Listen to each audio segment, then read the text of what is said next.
The desert sun hung mercilessly over Fort Irwin, California. Heat waves danced across the barren landscape, distorting the horizon in a shimmering mirage. In the distance, a plume of dust rose like a signal fire as an M1 Abrams tank crested a ridge, its turbine engine howling like a beast of war. Frank Daniels stood on the observation platform, squinting against the glare. At 62, his face was a roadmap of experience, deep lines etched by desert winds in the weight of command decisions. His hair had long since turned silver, but his posture remained military straight, a habit forged through 35 years of service. They called him Thunder Daniels, a name earned not from volume but precision, his orders delivered with the inevitability and impact of a storm. Through high-powered binoculars, Daniels watched the tank maneuvers below with a critical eye. The massive machines, 70 tons of American engineering, moved with surprising grace across the terrain. But something was wrong. The lead tank hesitated at a crucial moment, exposing its flank for several precious seconds before correcting course. "Sloppy," he muttered, drivers not anticipating the terrain. Next to him, a young Army public affairs officer shifted uncomfortably. "They're the best crew we have, sir. Top scores in gunnery last month." Daniels lowered the binoculars and fixed the lieutenant with a level gaze. "Scores don't matter when you're burning inside your tank, son." That hesitation would have been enough for a T-72 to lock on and fire. The young officer fell silent, knowing better than to argue with the legendary tank commander of the 73 Easting Battle, the man who had led Eagle Troop of the 2nd Armored Cavalry Regiment in what many considered the last great tank battle of the modern era.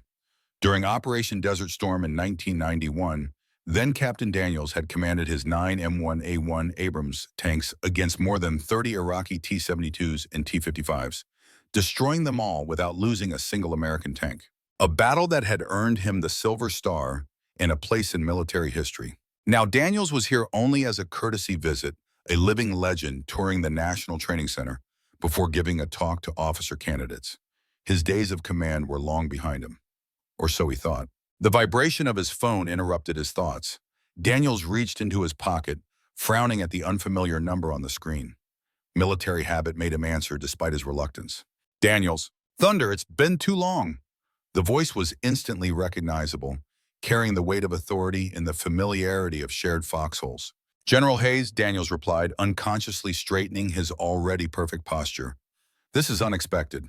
"Robert," the voice corrected. "We've known each other too long for formalities. I need to see you today. How soon can you get to my office?" Daniels checked his watch. "I'm scheduled for a talk with the OCS candidates in 2 hours." "I'll have it rescheduled. This is more important." The tone left no room for questions. "1 hour, my office." The line went dead before Daniels could respond.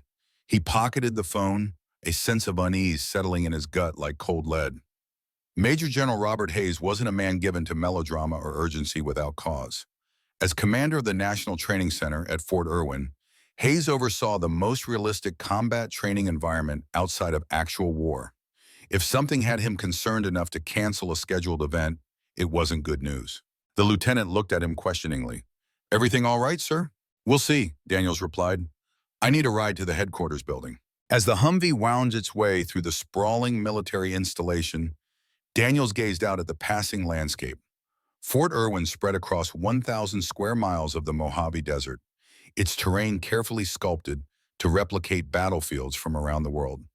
Here, America's fighting forces trained against the legendary 11th Armored Cavalry Regiment, the Black Horse, who played the role of opposition forces. For decades, the NTC had been the proving ground where tank commanders learned their craft in the most realistic conditions possible. Daniels himself had trained here as a young lieutenant, long before Desert Storm made him a household name in military circles. The center had evolved over the years, adding urban warfare scenarios and digital battlefield systems, but its core purpose remained the same: preparing American soldiers for the chaos and complexity of combat. The Humvee pulled up to headquarters, a nondescript 2-story building that belied its importance.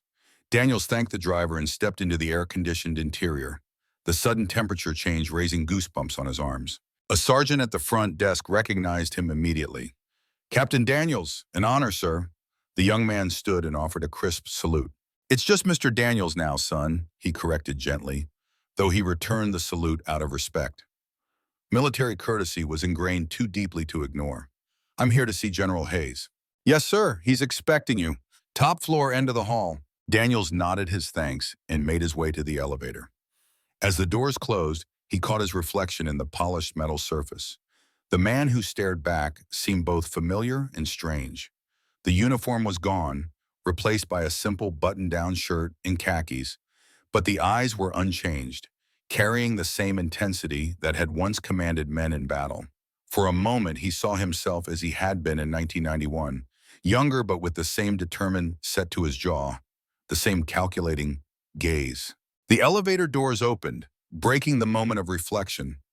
Daniel straightened his shoulders and walked down the hallway, his footfalls silent on the carpeted floor. He knocked once on the door marked with Hayes's name and rank. "Enter," came the immediate response. General Robert Hayes stood as Daniels entered, coming around his desk with a warm smile that didn't quite reach his eyes. At 58, Hayes remained fighting fit, his frame solid beneath his uniform. The two men had served together in the First Gulf War, Hayes as a major in battalion command, while Daniels led his tank company on the front lines. "Frank," Hayes said, extending his hand, "you're looking well." "Retirement agrees with me," Daniels replied, clasping the offered hand firmly. "My garden is flourishing and my blood pressure is down. Until your call, at least." Hayes gestured to a chair. "Sit. Coffee?" "Only if it's better than the tar they served in Kuwait." A ghost of a genuine smile crossed Hayes's face. Nothing could be that bad. He poured 2 cups from a carafe on his desk and handed one to Daniels. "I'll get straight to it. I need you back, Thunder." Daniels took a sip of coffee, using the moment to mask his surprise. "I've been out for 5 years, Robert. My commission is long expired." "Not as an officer," Hayes clarified, "as a civilian contractor, special technical advisor to the NTC. You have dozens of experienced tank commanders here, many with more recent combat experience than mine." Hayes leaned forward. "None with your specific expertise. None who've faced what you faced at 73 Easting and lived to perfect the lessons learned." Daniel set down his coffee cup, studying his old friend. "What's this really about, Robert? The Cold War's been over for 30 years. Iraq is in our rearview mirror. What possible relevance could my experience have today?" Instead of answering directly, Hayes pressed a button on his desk phone. "Send them in." The door opened and 2 people entered. The first was a woman in her 30s, wearing the uniform of a first lieutenant with intelligence insignia. Her dark hair was pulled back in a regulation bun, her posture perfect, her expression professionally neutral. Behind her came a tall man with the bearing of a career soldier despite his civilian clothes. His weathered face suggested years under harsh sun, and his eyes held the calculating assessment of a combat veteran. "Captain Daniels," Hayes said formally, "may I introduce First Lieutenant Sarah Jenkins, Technical Intelligence Officer, and James Wilson, Master Sergeant, retired, currently serving as our Senior Technical Advisor for Armor Systems." Daniels stood and shook hands with both. Jenkins' grip was firm and professional. Wilson's like iron. The older man's eyes held a flicker of recognition. 73 Easting, Wilson said. "I was with the big red one, support element. Watched your troop tear through those Iraqi tanks like they were made of cardboard. Finest tank action I ever witnessed." "We had good intelligence and better luck," Daniels replied modestly. "And the best damn tank commander in the theater," Wilson added. Hayes gestured for everyone to sit. "Lieutenant Jenkins will brief you on the situation." Jenkins opened a laptop and turned it to face Daniels.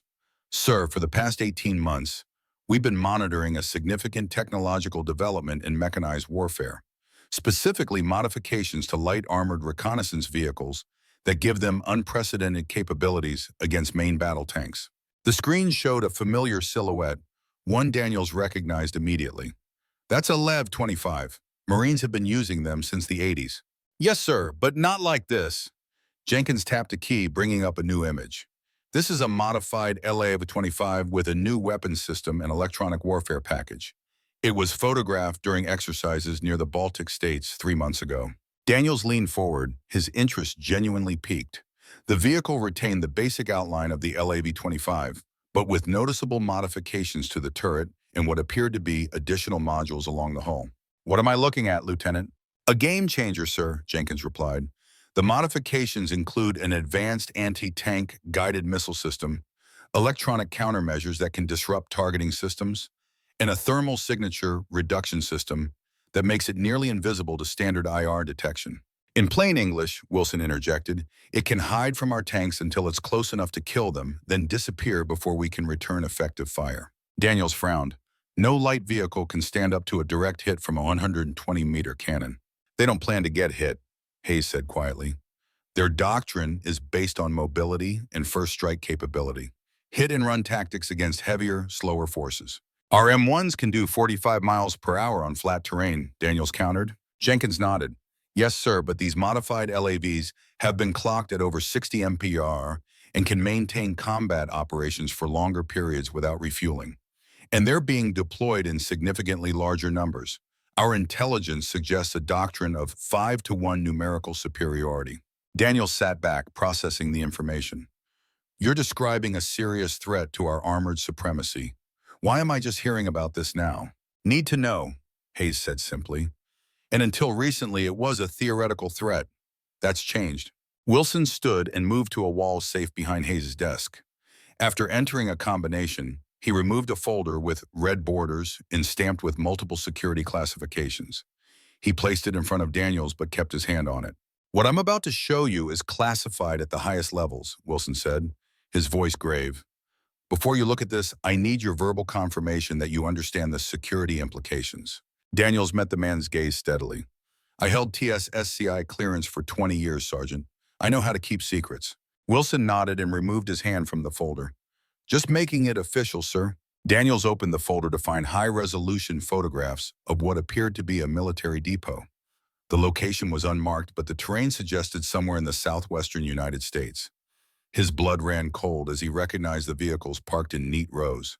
These are the same modified LAVs, he said, looking up at Hayes, on American soil. Hayes nodded grimly. 24 of them, to be exact. Purchased through front companies and delivered to Fort Irwin under the guise of opposition force modernization. Who authorized this? That's complicated, Jenkins answered. The purchase was approved through normal channels, but the specific modifications were not in the original paperwork.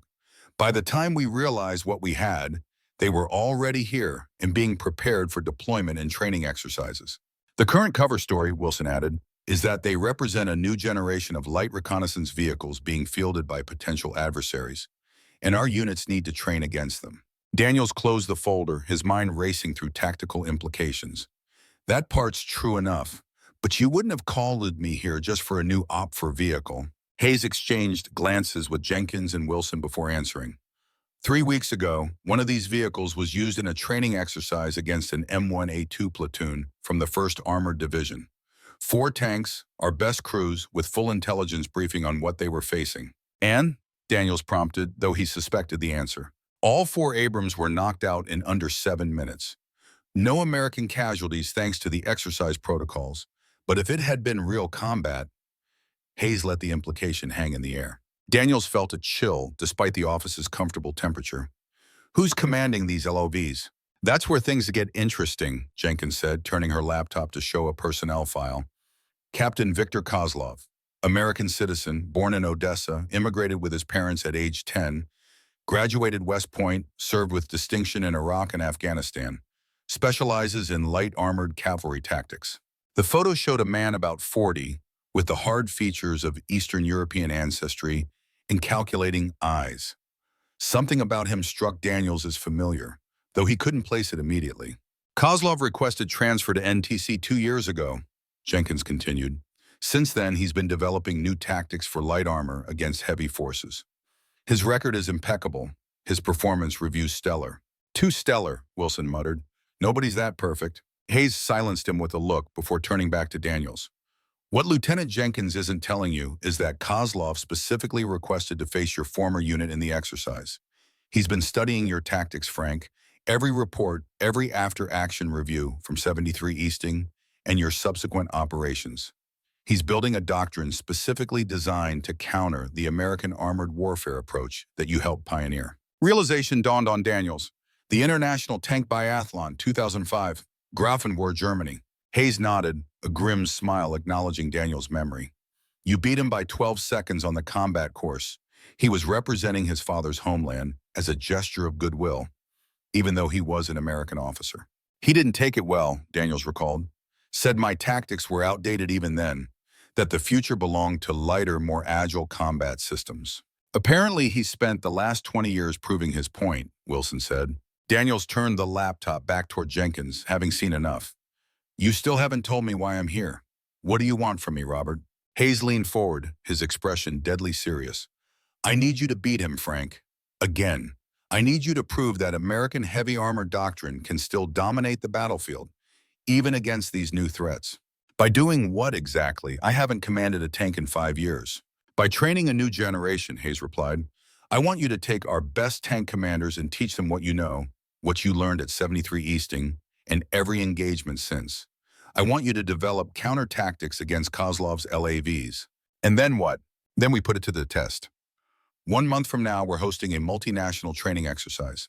Observers from 20 NATO countries will be here to witness a demonstration of the LAVs against our M1A2s. The results will influence armored doctrine and procurement decisions across the alliance for the next decade. Daniel sat back, running a hand through his silver hair. You're asking me to prepare for a glorified exhibition match. I'm asking you to defend the future of American armored warfare, Hayes corrected.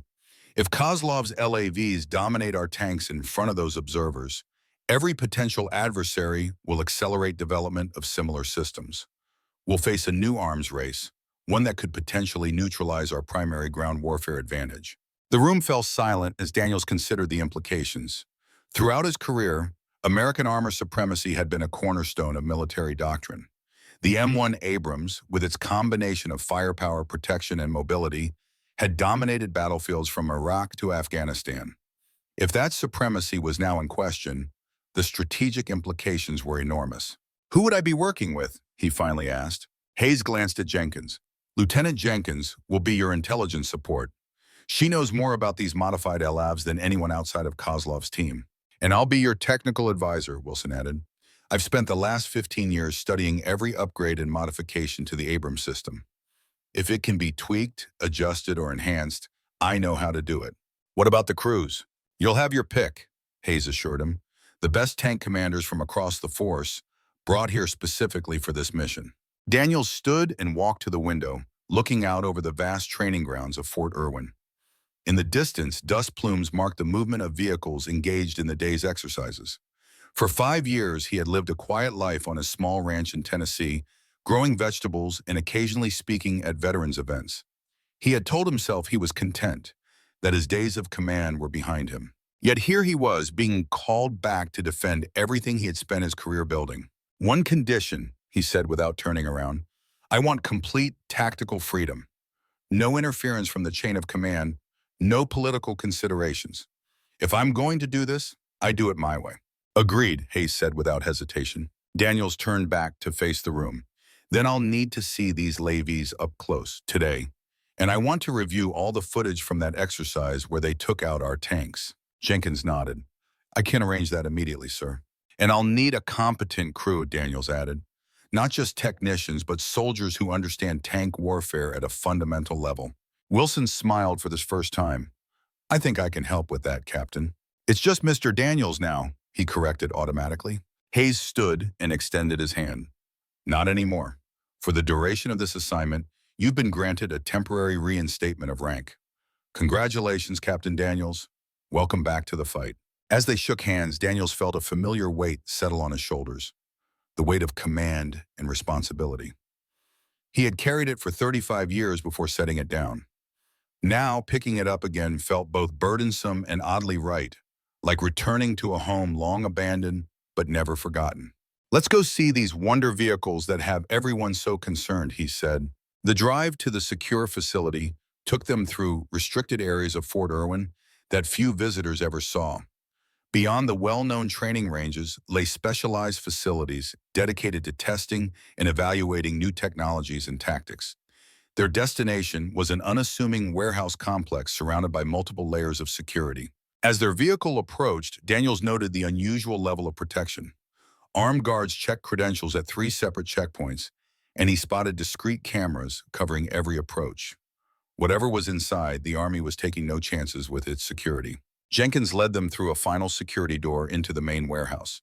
Inside, under bright industrial lighting, sat a row of LAV-25s, their distinctive 8-wheeled silhouettes immediately recognizable. But as they drew closer, Daniels could see the modifications that set these vehicles apart. The standard turret had been replaced with a lower-profile design housing a 30mm autocannon and what appeared to be launch tubes for anti-tank guided missiles. Additional modules along the hull presumably contained the electronic warfare systems Jenkins had mentioned. The entire vehicle was painted in a digital camouflage pattern that seemed to shift subtly under the lights. "This is it?" Daniels asked, circling the nearest vehicle. "Doesn't look that revolutionary." "The revolution is inside," Wilson replied, patting the hull. "Mind if I show him?" Jenkins nodded. "Go ahead." Wilson opened a hatch and gestured for Daniels to look inside. The interior was a stark contrast to the familiar layout of an M1 Abrams. Where the American tank was spacious by armored vehicle standards, with distinct stations for each crew member, the modified LAV was packed with advanced electronics and displays. Three-man crew, Wilson explained: driver, gunner, and vehicle commander. But the system's automation means they can perform functions that would require twice that number in conventional vehicles. Daniel studied the commander's station, noting the sophisticated display screens and control interfaces. Network battlefield management? State-of-the-art, Jenkins confirmed. These vehicles don't operate independently. They function as a coordinated swarm, sharing targeting data and situational awareness in real time. So if one spots an Abrams, they all know exactly where it is, Wilson finished, and they can coordinate an attack from multiple angles simultaneously. Daniels climbed into the commander's seat, feeling the unfamiliar contours. The visibility was excellent, with display screens providing a 360-degree view around the vehicle. The weapons controls were intuitive, designed for rapid target acquisition and engagement. "How many did you say we have here?" he asked, climbing back out. 24, Jenkins replied, organized into 4 platoons of 6 vehicles each. "And they all have the full electronic warfare package?" Jenkins nodded. "Every vehicle can jam communications, disrupt targeting systems, and mask its thermal signature." Daniels walked the length of the warehouse, counting the vehicles. "Who's crewing them during exercises?" "Kozlov has handpicked his teams," Wilson said, following alongside. "Mostly Marines with lab experience, plus some Army scouts. All volunteers, all sworn to secrecy about the capabilities." At the end of the row, somewhat separated from the others, sat a vehicle that stood out from its siblings. The camouflage pattern was different, and additional modules were attached to the turret and hull. "What's this one?" Daniels asked, approaching it cautiously. Jenkins and Wilson exchanged glances before Jenkins answered. "That's Kozlov's personal command vehicle. It has additional capabilities." "Such as?" "We're not entirely sure," Wilson admitted. "He's been authorized to incorporate certain proprietary systems that aren't documented in the standard technical manuals." Daniels frowned. "That doesn't sound like standard procedure." "It isn't," Jenkins agreed. "But Kozlov has high-level support for this project. People who believe his approach represents the future of armored warfare. People who would be happy to see the Abrams program downsized in favor of lighter, cheaper vehicles," Wilson added, his tone making clear his opinion of such individuals. Daniels ran his hand along the hull of Kozlov's vehicle, feeling the unfamiliar contours of the additional modules. "I need to see what these things can do, not just on paper but in action." "We have the footage from the exercise," Jenkins reminded him. "Not enough. I want to see them myself in real conditions, and I want to face them in an Abrams." Wilson smiled. "I was hoping you'd say that. There's a training exercise scheduled for tomorrow morning. Kozlov's running his red platoon against some visiting tankers from the 1st Infantry Division."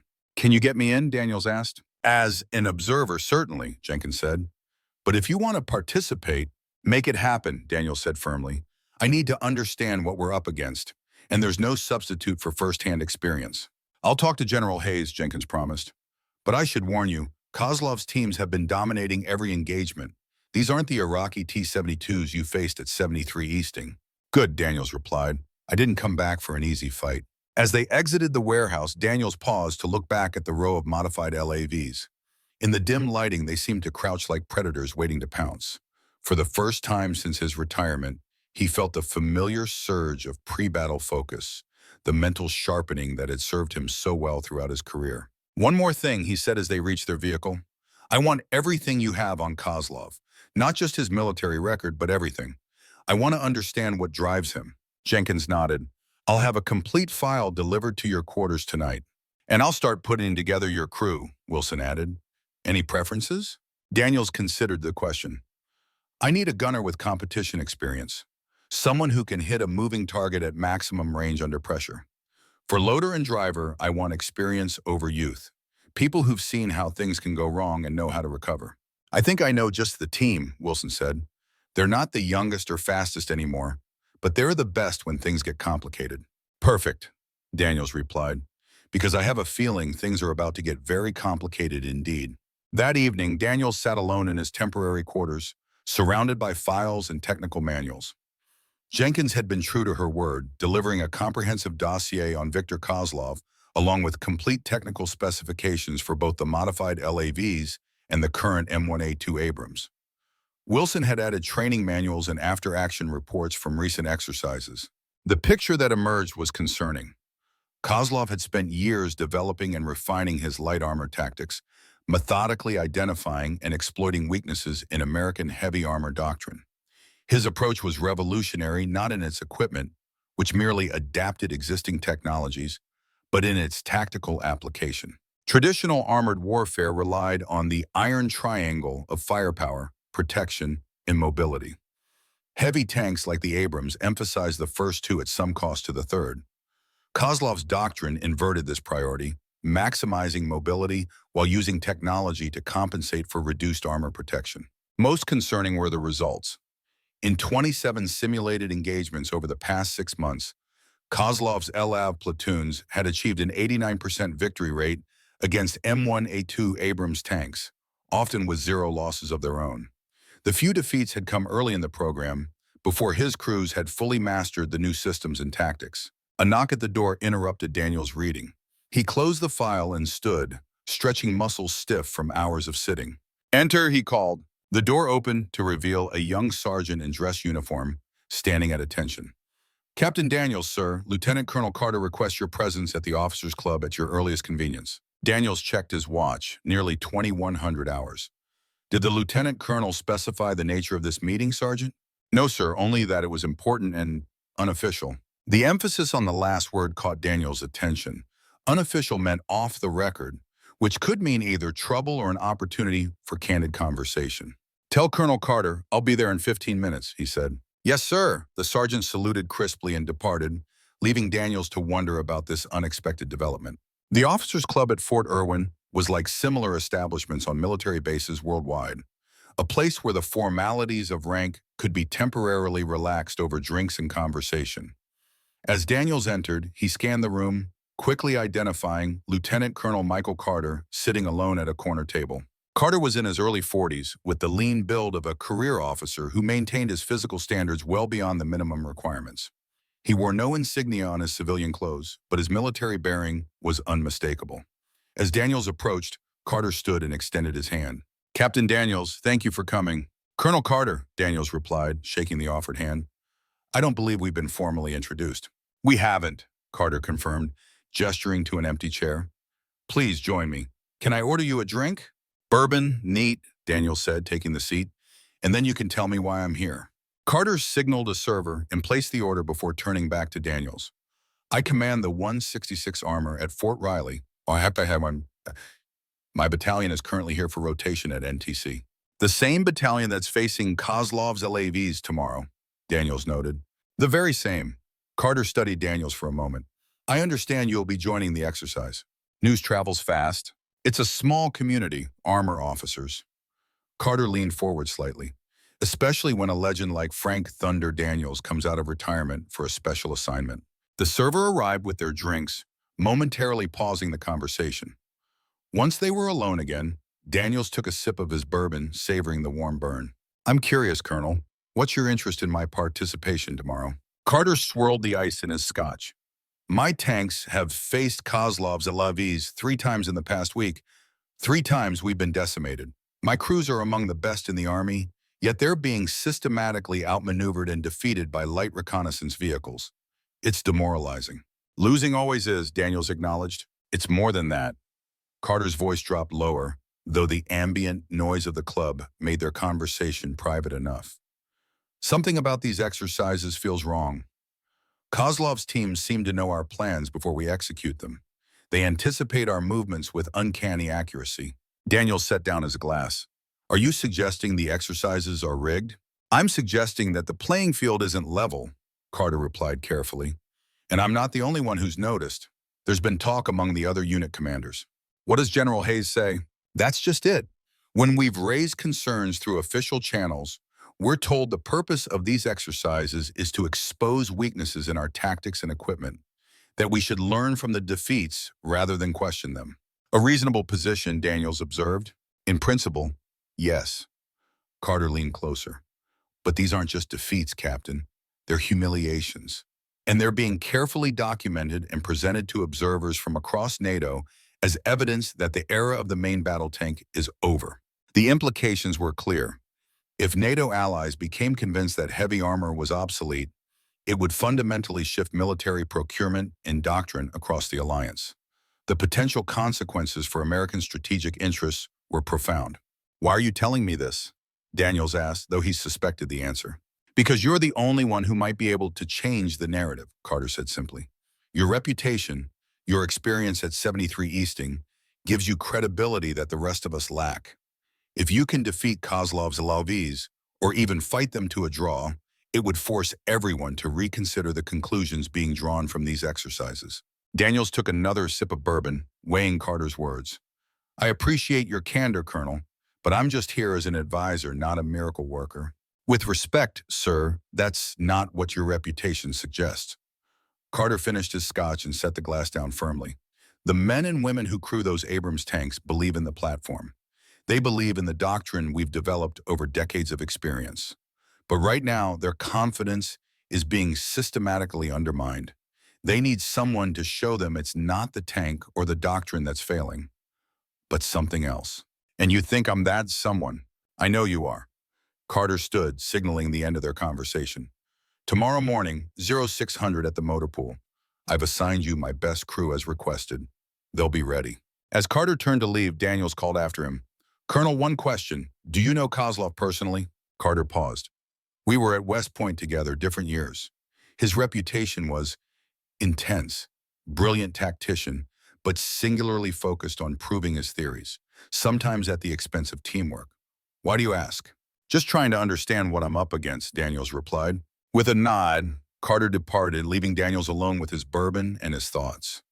The conversation had confirmed his suspicions that there was more to the LAB program than simple tactical evolution. Someone, perhaps Kozlov himself, had a vested interest in demonstrating the obsolescence of heavy armor doctrine. Finishing his drink, Daniels returned to his quarters, his mind already turning to the challenge ahead. Tomorrow would be his first time commanding an Abrams in 5 years, against an opponent specifically designed to defeat it. The odds weren't favorable, but then they rarely had been in his most memorable victories. Before turning in, he reviewed the crew assignments Wilson had left for him. The names were unfamiliar, but the service records were impressive. The gunner, Staff Sergeant Rivera, was a former Army marksmanship team member with multiple gunnery competition wins. The loader, Specialist Chen, had 4 deployments and a Bronze Star for Valor. The driver, Sergeant First Class Mitchell, was an instructor at the Armor School with 15 years of experience. A good team on paper. Tomorrow, he would discover if they were good enough to face what Kozlov had created. Dawn at Fort Irwin brought cooler temperatures and long shadows across the desert landscape. Daniels arrived at the motor pool at 0545, wanting time to inspect his vehicle before meeting the crew. The M1A2 Abrams, assigned to him, sat in the maintenance bay, its massive form illuminated by overhead lights. Despite 5 years away, the sight of the main battle tank still inspired a sense of awe. The Abrams was a masterpiece of American engineering. 70 tons of composite armor, depleted uranium mesh, and advanced systems built around a 1,500 horsepower gas turbine engine and a 120 millimeter main gun. It could hit targets accurately while moving at 40 miles per hour across rough terrain, survive direct hits from most enemy weapons, and strike with devastating force at ranges exceeding 2 miles. For over 4 decades, it had been the backbone of American armored warfare, continually upgraded to maintain its edge against evolving threats. The M1A2 variant before him represented the latest iteration, with enhanced electronics, improved targeting systems, and reinforced armor protection. Daniels walked a slow circuit around the vehicle, noting its condition. The tank was well maintained, its tracks properly tensioned, its exterior clean of the desert dust that covered everything at Fort Irwin. Someone had taken special care to prepare it for this exercise. "She's ready, sir," came a voice from behind him. Daniels turned to find a tall, powerfully built man in his late 30s watching him.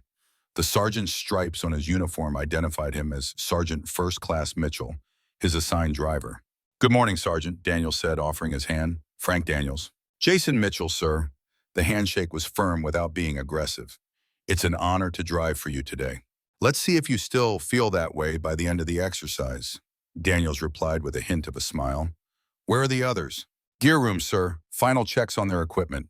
As if on cue, two more soldiers approached.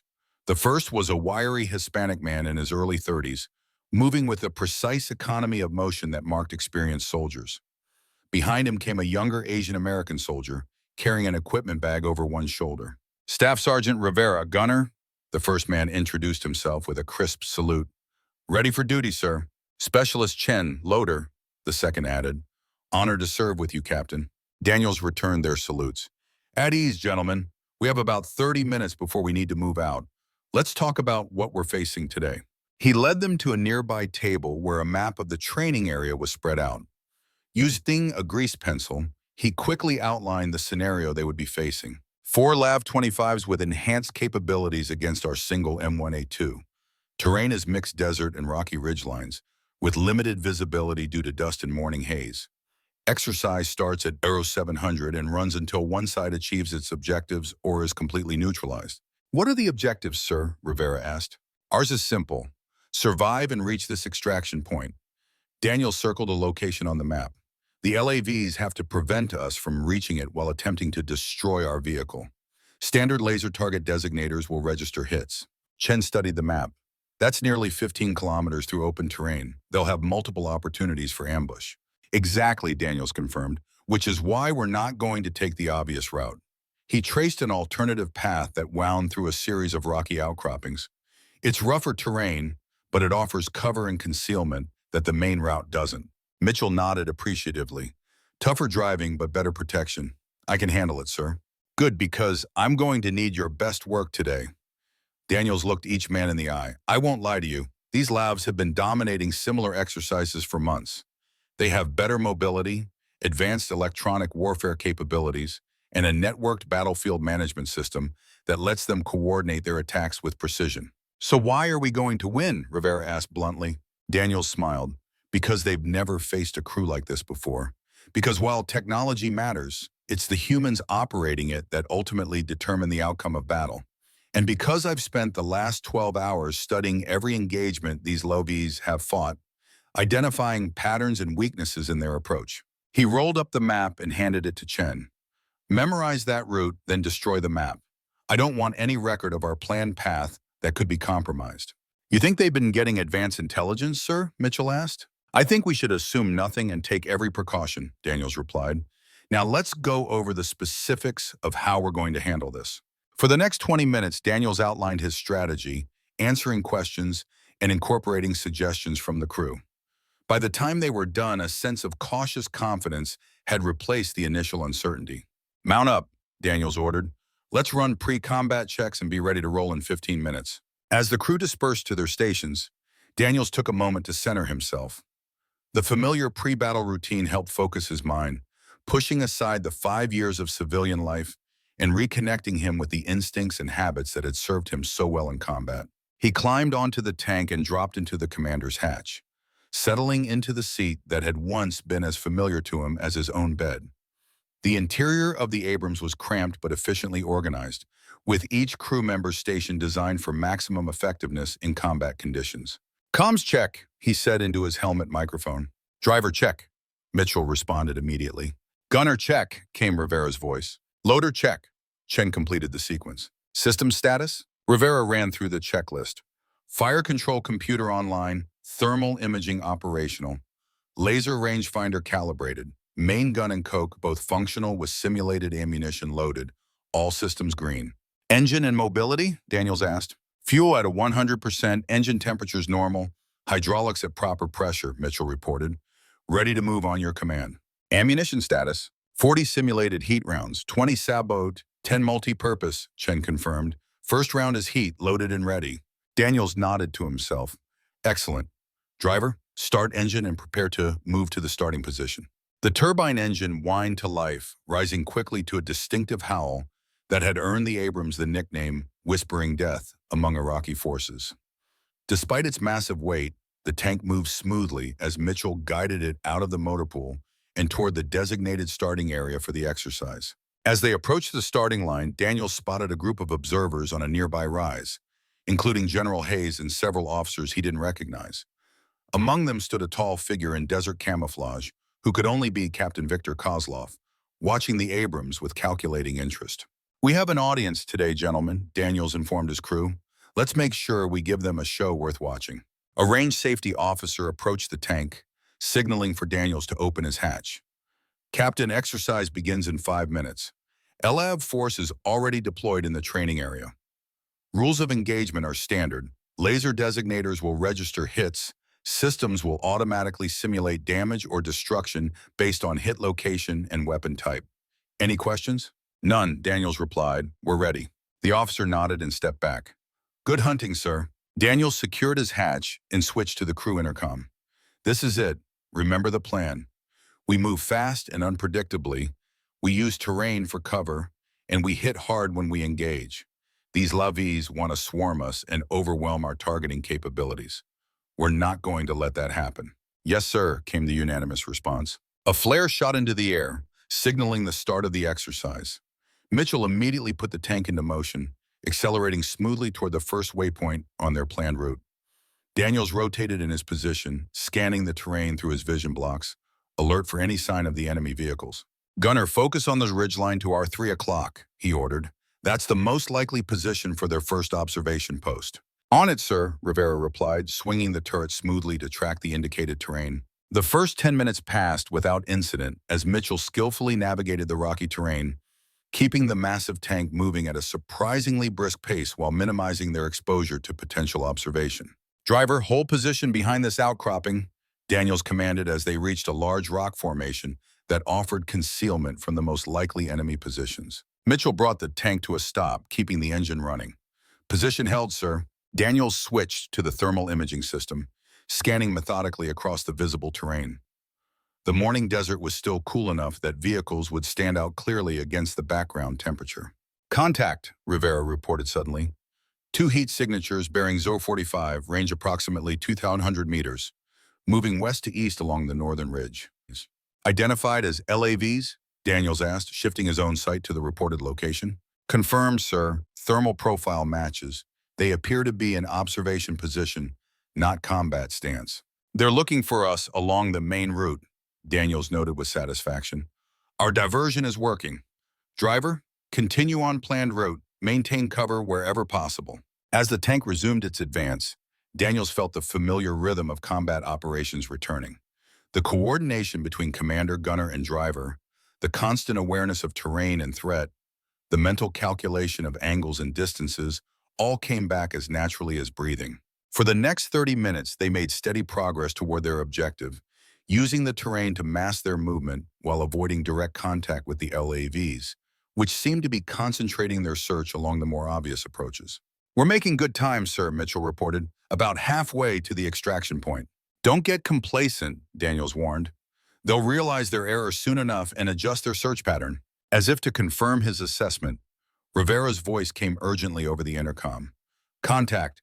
LAV at our 6 o'clock. Moving fast, range at 800 meters and closing." "They've spotted us," Daniels said calmly. "Driver, increase speed. Gunner, keep the main gun on target, but hold fire until my command." The Abrams surged forward, its suspension absorbing the rough terrain as Mitchell pushed the engine harder. Behind them, the LAV was gaining ground, using its superior speed to close the distance. "Range 1,500 meters and closing," Rivera reported. "I have a clean shot, sir." "Hold fire," Daniels repeated. "Driver, on my mark, execute a hard right turn behind that large boulder ahead, then immediate reverse. 3, 2, 1, mark." Mitchell executed the maneuver perfectly, swinging the tank behind the massive rock and then immediately reversing course. The sudden change in direction would force the pursuing LAV to either continue past their position or attempt a similar maneuver, both of which would momentarily expose it. "LAV is continuing on original vector," Rivera reported. "They've lost visual contact." Negative, chum, Daniels countered. They're using the terrain to mask their own approach. Gunner, switch to thermal, scan the depression to our left. Rivera complied and immediately reported, contact, LAV in the depression, stationary, oriented toward our position. Range 800 meters. They're waiting for us to move, Daniels analyzed. Gunner, target that vehicle. Load Sabot round. Sabot loaded, Chen confirmed, after the mechanical clunk of the round being chambered. On target, Rivera added. Illusion computed. Fire, Daniels ordered. The main gun roared. The entire tank rocking slightly with the recoil. Through his sight, Daniels watched the simulated round impact the lave directly. Target hit, Rivera confirmed. System indicates mobility kill, but not complete destruction. Good enough, Daniels said. Driver, continue on planned route. They'll have reported our position, so expect increased contact from now on. As they resumed their advance, Daniels considered the tactical situation. They had neutralized one of the 4 LAVs, but the remaining 3 would now be converging on their position. The advantage of surprise was gone, replaced by the certainty of imminent contact. New contacts, Rivera announced. 2 LAVs approaching from the northeast, range 2,000 meters. Third contact behind them appears to be holding position on high ground. The command vehicle, Daniels identified. Kozlov is coordinating from the rear position. Driver, adjust course to heading 320. We're going to use that dry riverbed for cover. Mitchell acknowledged and turned the tank toward the indicated feature, a natural depression that would provide some concealment from the approaching threats. As they descended into the riverbed, Daniels continued to monitor the LAV's positions through his thermal sight. They're splitting up, he observed. One continuing direct approach, the other moving to parallel our course. They're trying to catch us in a crossfire when we exit the riverbed. What's the play, sir? Rivera asked. Daniels considered for a moment. We're not taking their bait.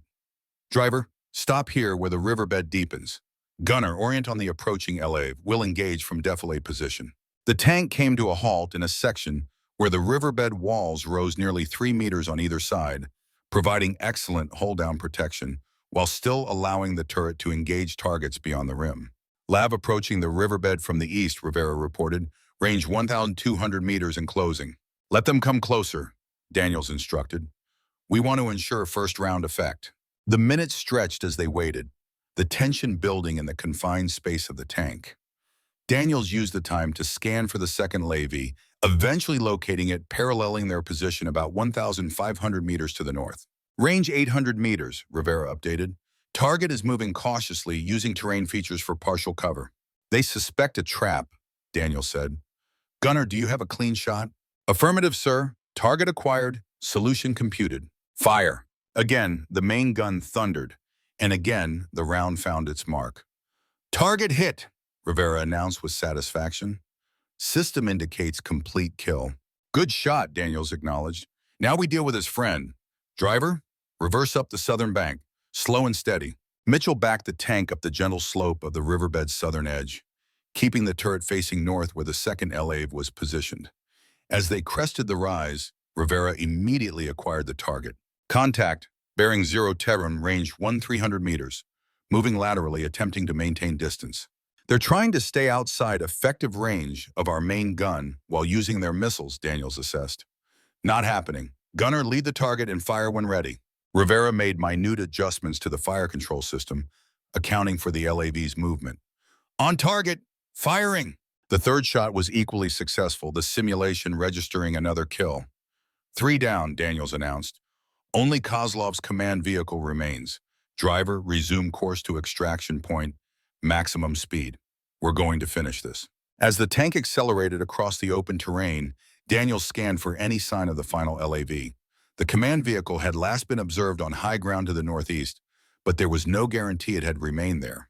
Be alert for electronic warfare effects, he warned the crew. Kozlov's vehicle has enhanced capabilities.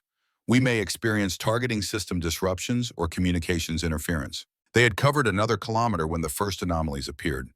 The thermal imaging system flickered, showing ghostly images that appeared and disappeared randomly across the terrain. Sir, thermal is compromised, Rivera reported, switching to backup optical. He's jamming our systems, Daniels confirmed. Driver, execute evasive pattern alpha. Gunner, scan visually for dust signatures or movement.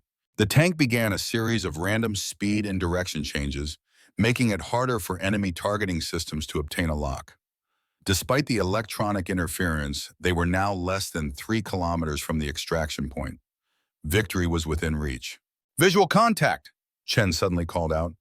LAV approaching fast from our 4 o'clock, using the sun glare for cover. Daniels swung his sight in the indicated direction, barely making out the silhouette of the command levy racing toward their position, its profile partially obscured by the morning sun at its back. It was a classic maneuver using natural conditions to mask an approach. "Gunner, target that vehicle," he ordered. "Attempting, sir," Rivera replied, frustration evident in his voice. "The targeting system is experiencing heavy interference. I can't get a solid lock." "Switch to manual targeting," Daniels instructed. "Use the backup optical sight." Rivera complied, but the LA was moving too erratically for an accurate shot without computer assistance. "I need him to hold steady for just a moment, sir." Daniels made a quick decision. "Driver, halt and pivot to present frontal armor toward the target. We're going to let him come to us." Mitchell executed the maneuver, bringing the tank to a stop with its thickest armor facing the approaching threat. It was a calculated risk, trading mobility for a stable firing platform while maximizing protection. The LAV continued its approach, now less than 1,000 meters away. Through his sight, Daniels could see it was moving in an unpredictable pattern, making targeting difficult even with a stationary firing platform. "Gunner, aim for the center of his movement pattern," Daniels instructed. "Don't try to track him directly. Fire when the pattern brings him into your sights." Rivera adjusted his aim, focusing on the center point of the levy's erratic path. "Ready, sir." "Fire!" The main gun fired, the round passing just behind the rapidly moving levy. "Miss," Rivera reported, adjusting aim point. Before they could fire again, multiple warning indicators lit up across the tank's control panels. "Incoming missile," Chen shouted. "Driver, move," Daniels ordered immediately. Mitchell slammed the tank into gear, lurching forward just as the simulated missile impact registered on their rear deck. Alarm sounded as the system calculated the damage. "Mobility hit," Mitchell reported. "Systems limiting us to 10% speed capacity." "We're sitting ducks," Rivera added, still struggling to get a clean shot at the circling LAV. Daniels quickly assessed their options. With reduced mobility, they couldn't outrun the faster LAV, and their targeting systems were compromised by electronic jamming. But they still had one advantage: the Abrams' legendary survivability. "Driver, move us directly toward that rocky outcropping at 2 o'clock. Best speed you can manage," he ordered. "We're going to use it for cover." As the damaged tank limped toward the potential shelter, Kozlov's LAV circled around to cut off their approach, maintaining distance to avoid giving Rivera a clean shot while positioning for another missile attack. "He's setting up for a side shot," Daniels observed. "Gunner, traverse to 9 o'clock and prepare to fire on my mark. Loader, have another sabot ready." "Ready, sir," both men responded. Daniels watched the LAV through his sight, noting its pattern. Kozlov was good, maintaining an unpredictable movement while steadily working into an optimal attack position. But in his confidence, he was also drawing gradually closer. "Range 600 meters, Rivera reported. "Still no clean shot." "Wait for it," Daniels said calmly. "He thinks we're crippled and desperate. Let him believe it." The LAV continued its approach, now closing to 500 meters as it maneuvered for a killing shot on the Abrams flank. "Now, gunner," Daniels ordered suddenly. "Fire." Rivera squeezed the trigger, sending another round downrange. This time the shot found its mark, striking the LAV squarely in its turret section. "Direct hit," Chen called out. "Target neutralized." Confirmation came moments later as the exercise controllers announced over the radio. "All up for vehicles destroyed. Blue Force has reached extraction point. Exercise complete." A cheer erupted from the crew as Daniels allowed himself a small smile of satisfaction. Against the odds, they had defeated Kozlov's advanced LAVs and completed their mission. "Outstanding work, gentlemen," he said. "Driver, take us to the assembly area for debrief." As the damaged but victorious tank made its way back, Daniels reflected on what they had accomplished. It wasn't just a win in a training exercise, but a statement about the continued viability of heavy armor on the modern battlefield. With the right tactics and crew coordination, the Abrams could still dominate, even against threats specifically designed to counter it. At the assembly area, General Hayes was waiting, along with a group of observers, including several foreign military officers. Daniels spotted Kozlov standing apart from the others, his expression unreadable as he watched the Abrams approach. As Daniels climbed down from the tank, Hayes approached with an extended hand and a broad smile. "Impressive performance, Captain. It seems the reports of the main battle tank's demise have been greatly exaggerated." "Thank you, sir," Daniels replied, accepting the handshake. "But the credit belongs to this crew. They executed flawlessly under difficult conditions." Hayes nodded. "I'd like you to join us for the debrief. I think our NATO guests would benefit from hearing your tactical assessment firsthand." As they walked toward the briefing area, Kozlov intercepted them. Up close, he was taller than Daniels had expected, with the hard features of his Eastern European heritage and intense eyes that studied Daniels with clinical interest. "Captain Daniels," he said, his accent barely perceptible, "congratulations on your victory. It seems your reputation is well deserved." "Captain Kozlov," Daniels acknowledged, "your LAVs performed exceptionally well. The electronic warfare package in particular is quite effective. And yet, insufficient against your experience," Kozlov observed. An interesting data point. There was something in his tone that put Daniels on alert, a suggestion that this encounter was merely one round in a longer competition. Before he could respond, Hayes intervened. "Gentlemen, save the analysis for the debrief. We have observers waiting." As they continued toward the briefing room, Daniels glanced back at his tank where the crew was conducting post-operation procedures. Their performance today had bought him credibility with Hayes and the NATO observers, but it was just the beginning. Kozlov would adapt, modify his tactics, and come back stronger. The real test was still to come. But for the first time since accepting this assignment, Daniels felt confident it was a test they could pass. American armored doctrine had evolved over decades of hard-won experience. It wouldn't be rendered obsolete by a single technological innovation, no matter how impressive.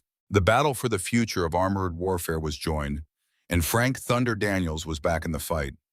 The sun cast long shadows across Fort Irwin as Daniels stood atop the observation tower overlooking the training ground. It had been 3 days since his victory over Kozlov's LAVs, a win that had sent ripples through the armored warfare community. NATO observers had left impressed but cautious. One exercise wasn't enough to settle the debate between heavy armor and light reconnaissance vehicles. Below, mechanics worked on the M1A2 Abrams tank that had carried Daniels to victory. Despite being a simulation, the exercise had pushed the machine to its limits. Hydraulic lines needed replacement, track tension required adjustment, and the electronic systems demanded a thorough diagnostic check. Tanks were formidable, but they required constant maintenance to remain combat effective.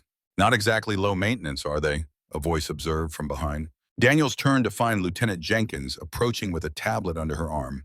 Her uniform was crisp despite the desert heat, her manner professional but less guarded than during their first meeting. "They're like thoroughbred racehorses," Daniels replied, "powerful, precise, and demanding, but worth every drop of sweat when it matters." Jenkins smiled slightly. "The general was impressed with your performance. So were the NATO observers." "And Kozlov?" Her expression turned more serious. "He's been in his workshop for 48 hours straight, barely eating, hardly sleeping. Whatever you did out there, it got under his skin." "Good," Daniel said simply. "A rattled opponent makes mistakes." "Maybe," Jenkins conceded, "but he's also requested additional resources and personnel. The general approved them this morning." Daniels raised an eyebrow. "What kind of resources?" "That's part of why I'm here." She handed him the tablet. "Take a look." The screen displayed a technical diagram of the LAV-25, but with significant modifications beyond what Daniels had faced in the exercise. New modules adorned the hull, and the weapon system had been completely redesigned. "What am I looking at?" he asked, though he already suspected the answer. "Kozlov's response," Jenkins said. "He's calling it LAV-25X. Enhanced electronic warfare capabilities, improved missile guidance systems, and a new active protection system that can potentially intercept incoming rounds." Daniels scrolled through the specifications, his concern growing with each page. "This goes well beyond the modifications on the vehicles we faced. These aren't just upgrades, they're fundamental redesigns." "That's not all," Jenkins added, taking back the tablet and pulling up another file. "He's requested permission to integrate a networked battlefield management system that would allow the LAVs to function as a coordinated swarm, sharing targeting data and tactical information in real time." "And Hayes approved this?" Jenkins nodded. "Along with a compressed timeline, Kozlov wants to demonstrate the new capabilities in 2 weeks at a major NATO exercise. General Brannigan himself will be attending, along with representatives from the Joint Chiefs." General Martin Brannigan was the Army's Chief of Staff, one of the most powerful figures in the Pentagon and a known proponent of military modernization. His presence would elevate the demonstration from a routine exercise to a potentially pivotal moment for the future of American armored doctrine. This isn't just about tactical evolution anymore, Daniels observed. This is about procurement decisions in the future of the Abrams program. Exactly, Jenkins confirmed. The Army is approaching a decision point on the next generation of armored vehicles. If Kozlov can demonstrate that lighter, cheaper platforms can consistently defeat the Abrams, it could redirect billions in funding away from heavy armor development. Daniels handed back the tablet, his mind already racing through the implications. "Where's Wilson? We need to start working on our response immediately." "In the maintenance bay with your tank," Jenkins replied, "and Colonel Carter has requested a meeting with you at 1400 hours. "Tell him I'll be there," Daniels said. "And Jenkins, I need everything you can get me on these new modifications. Technical specifications, performance data, limitations, anything." "I'll do what I can," she promised. But Kozlov is keeping most of the details compartmentalized. Even General Hayes doesn't have the complete picture. "That's unusual for the military development program," Daniels noted, almost like he's treating it as a private venture rather than an official project. "That's because parts of it are," Jenkins admitted. "Some of the technology comes from a private defense contractor called Nexus Systems. Kozlov consulted for them between deployments. They're providing components and technical support outside the normal procurement channels."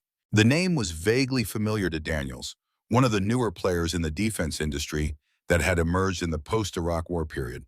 "Is that even legal?" "It's a gray area," Jenkins said. "Officially, they're providing equipment for evaluation purposes only, but in practice, they're building a case for their products at the expense of established systems," Daniels finished. "I've seen this game before, military-industrial politics at its finest." Jenkins checked her watch. "I need to get back. Security briefing in 20 minutes. I'll send what information I can to your quarters." As she departed, Daniels returned his gaze to the maintenance bay below.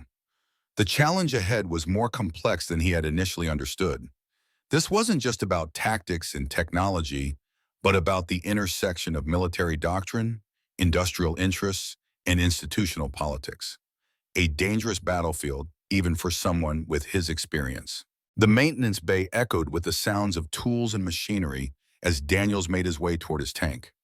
Wilson was bent over an open access panel, his experienced hands navigating the complex hydraulic systems with practiced ease. "How bad is it?" Daniels asked without preamble. Wilson straightened, wiping grease from his hands. "Nothing we can't fix. Main systems are intact, but Kozlov's electronic warfare did a number on some of the more sensitive equipment. Fire control computer needs a full reset, and we're replacing some fried circuit boards in the targeting system." "How long?" 2 days minimum, Wilson estimated. "But we should take 3 to run proper diagnostics. Last thing you want is a glitch in the middle of an engagement." Daniels nodded his agreement. "While you're at it, I want to make some modifications of our own." Wilson raised an eyebrow. "What kind of modifications?" "Jenkins just briefed me on Kozlov's new upgrades. He's basically creating a next-generation light armored vehicle designed specifically to counter the Abrams." "Can't say I'm surprised," Wilson admitted. "Guy's been obsessed with proving his theories about light armor superiority for years. Your little victory the other day must have really set him off." "Exactly why we needed to be ready for his response," Daniel said. "I want additional hardening against electronic warfare, improved sensor packages for detecting low-signature vehicles, and any enhancements to the fire control system you can manage." Wilson whistled low. "That's a tall order on short notice, especially working within regulations." "Who said anything about regulations?" Daniels asked with a slight smile. "We're in a prototype evaluation phase, same as Kozlov. That gives us some flexibility." A matching smile spread across Wilson's face. "Now you're talking my language, sir. I might have a few ideas that haven't made it into the official upgrade packages yet." "Good. Get me a list by tomorrow morning. And Wilson, keep this between us for now. The fewer people who know what we're doing, the better." "Understood," Wilson agreed. "What about your crew? Rivera, Chen, and Mitchell performed well, but Kozlov will be expecting them now." "I'm going to train multiple crews," Daniels decided. "Rotating personnel, different tactics for each team. Keep him guessing." Wilson nodded approvingly. "Smart move.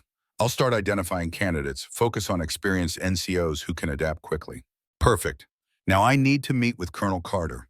Keep me updated on the repairs." Carter's office was in one of the temporary buildings that housed visiting unit commanders at the National Training Center. The modular structure was utilitarian but comfortable, air conditioning fighting a constant battle against the desert heat that seeped through every seam and joint. The colonel was reviewing after-action reports when Daniels arrived. Papers spread across his desk in organized chaos.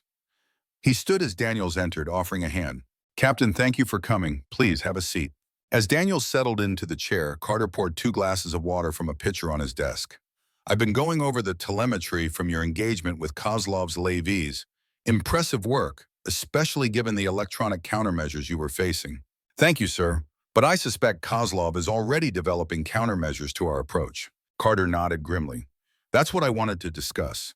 My intelligence officer intercepted some communications about Project Spectre this morning. Ring any bells?" Jenkins mentioned an upgraded ELAV designation called LAV-25X, but nothing about Spectre. "They may be related," Carter suggested. "Whatever it is, it's being fast-tracked for demonstration at the NATO exercise in 2 weeks. And here's where it gets concerning. Kozlov has been granted authority to select his own opposition forces for the demonstration." Daniels frowned. "That's unusual. Typically, OPFOR is independently assigned to ensure fair evaluation."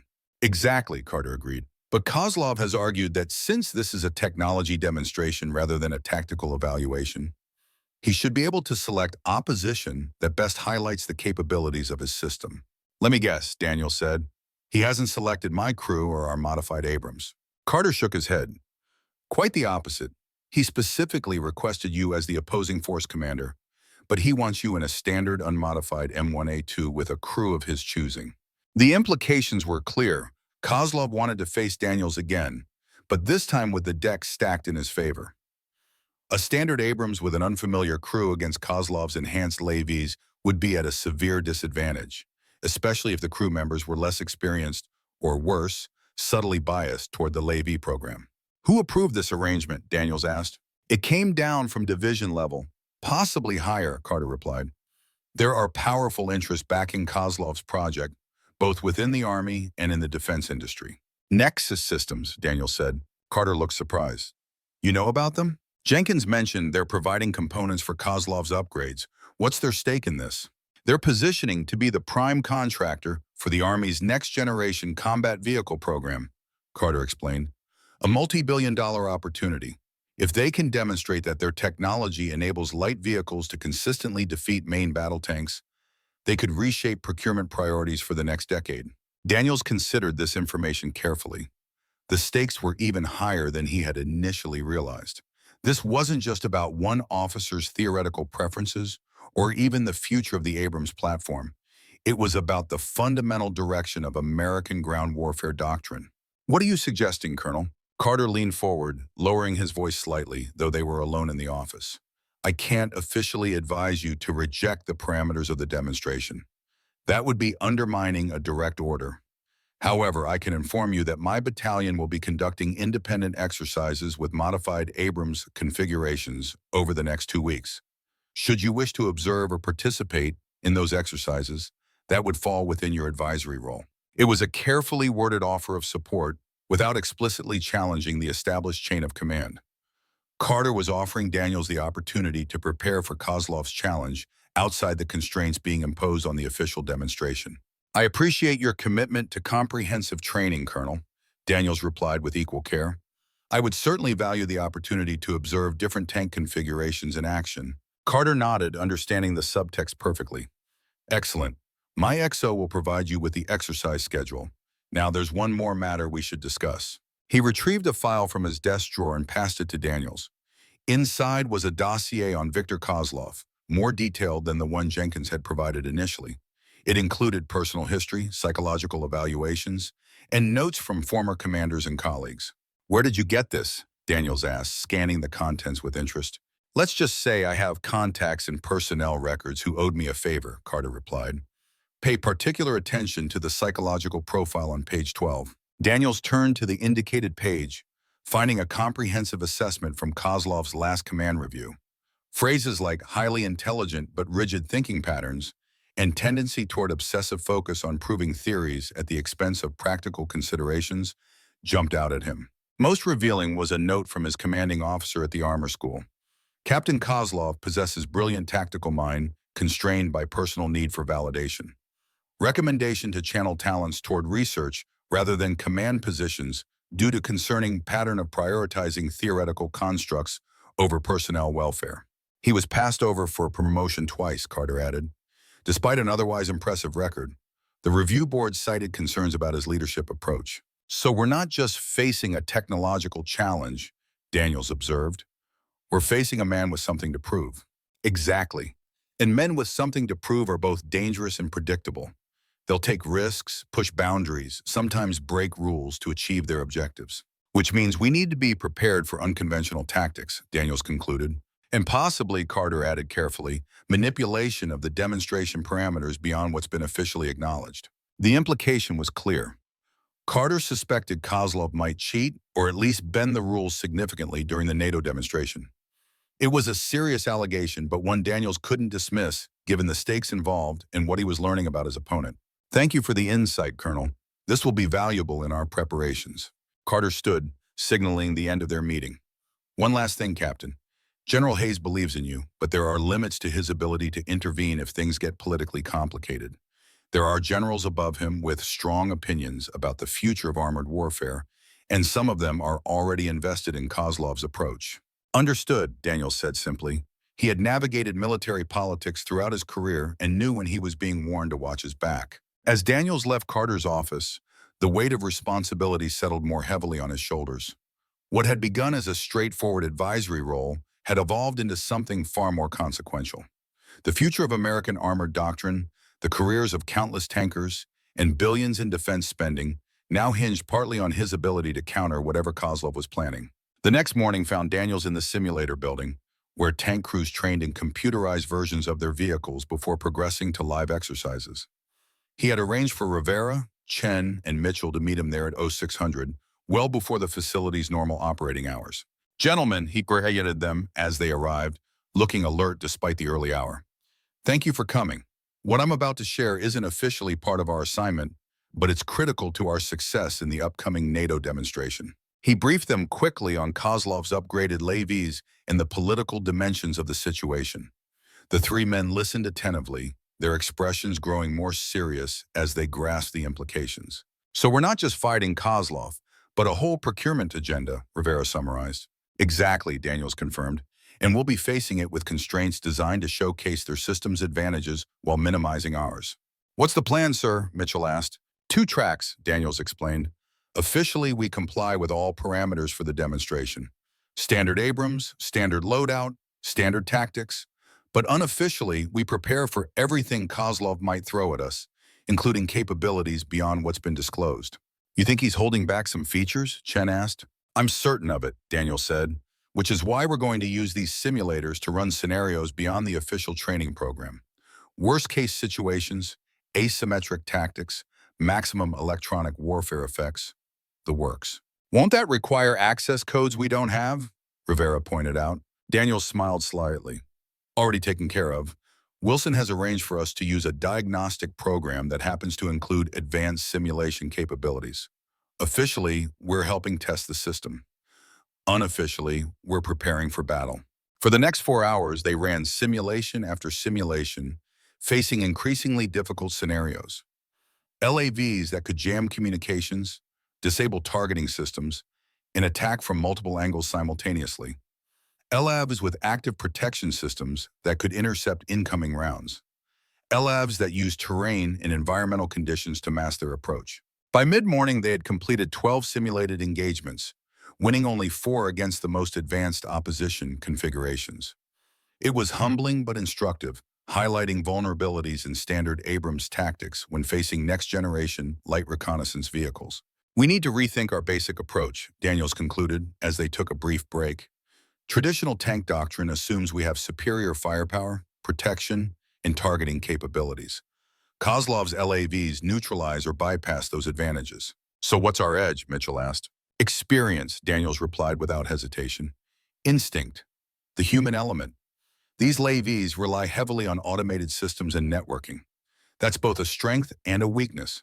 If we can disrupt their coordination or force them into situations where automated responses are inadequate, we gain an advantage. Like what? Rivera asked, intrigued. Like exploiting their programming assumptions, Daniels explained. Every automated system is built on algorithmic responses to expected situations.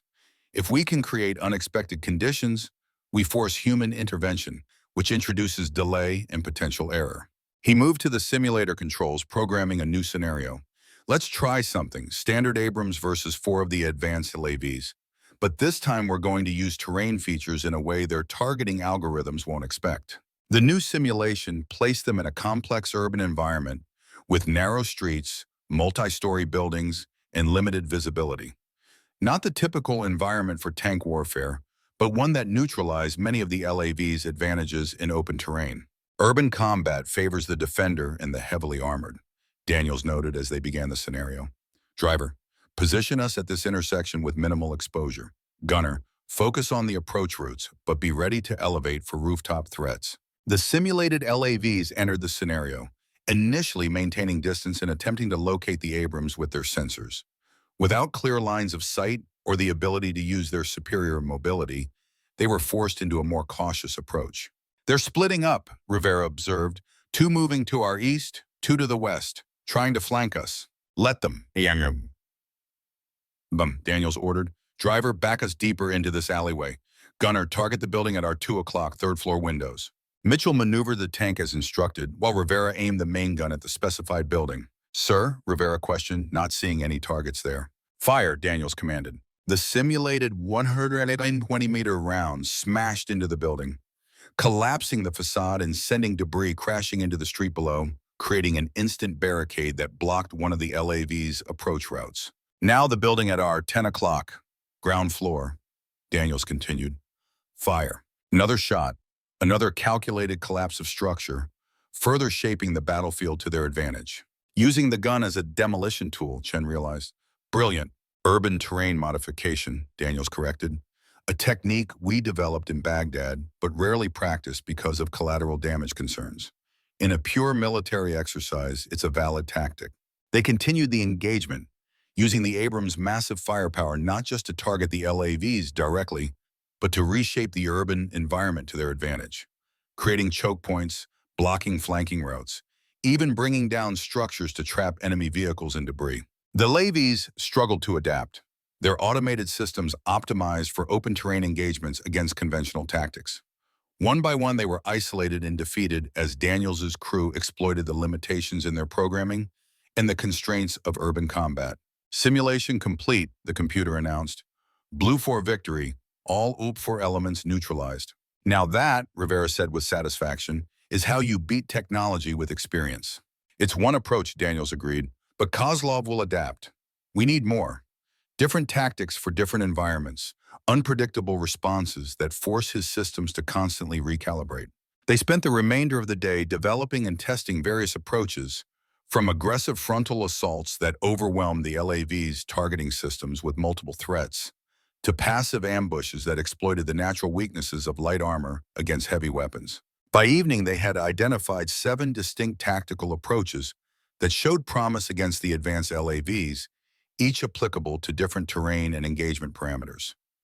It wasn't a comprehensive solution, but it was a starting point.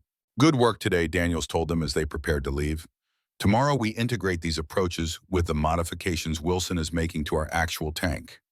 Remember, all of this is unofficial preparation.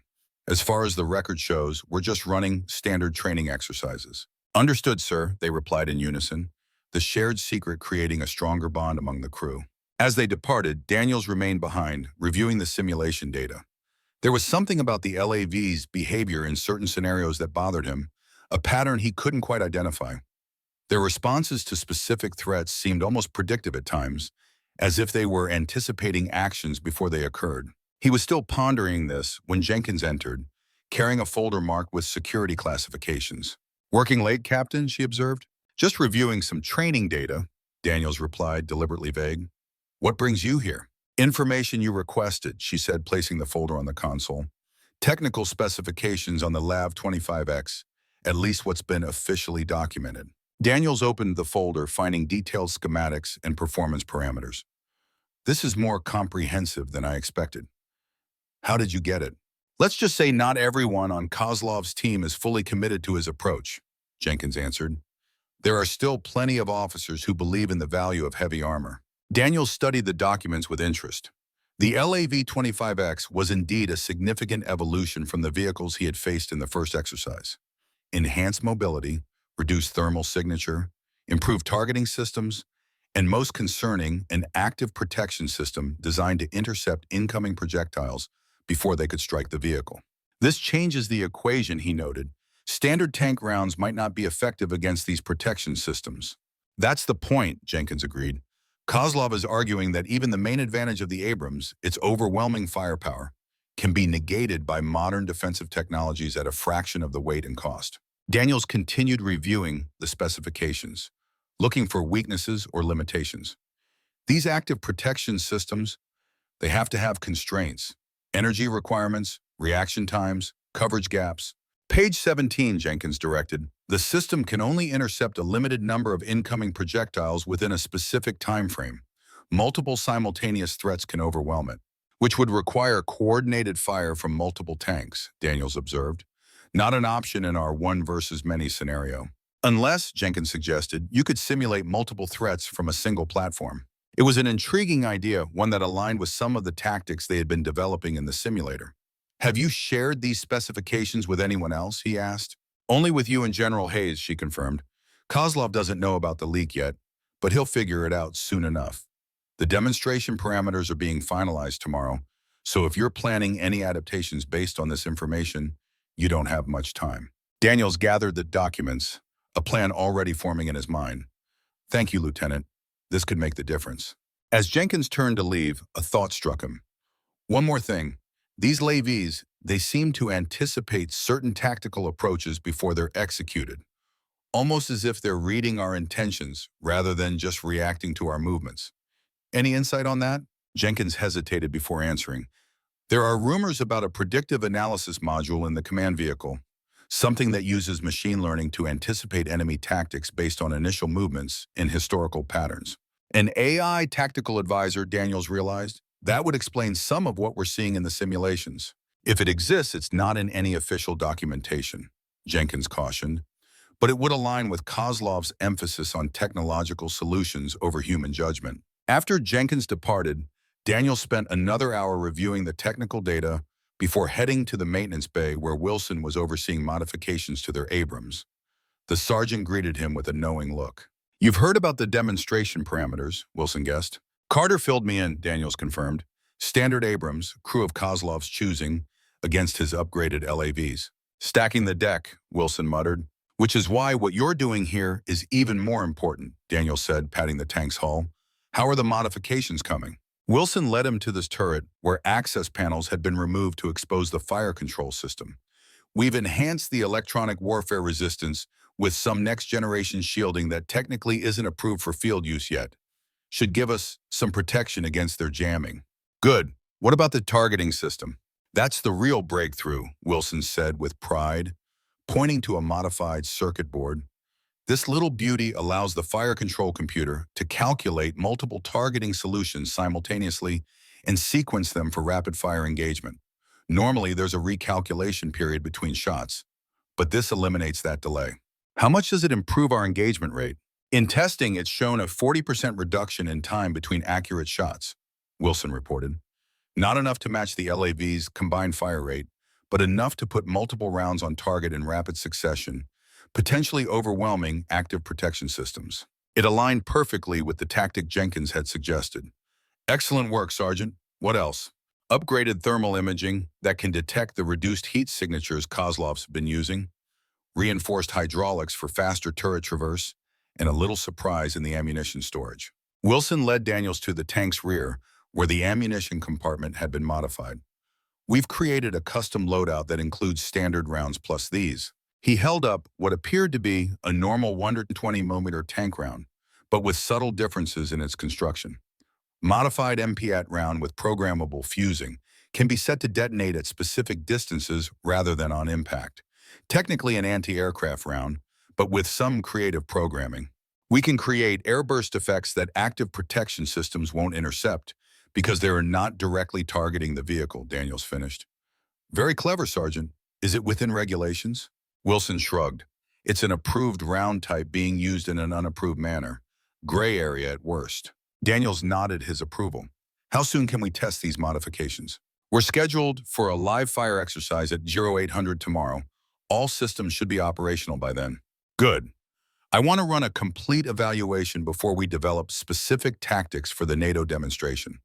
Daniels paused, considering his next question carefully. Wilson, what do you know about predictive analysis modules in modern combat vehicles? Specifically AI systems that anticipate enemy tactics? A flicker of recognition crossed Wilson's face.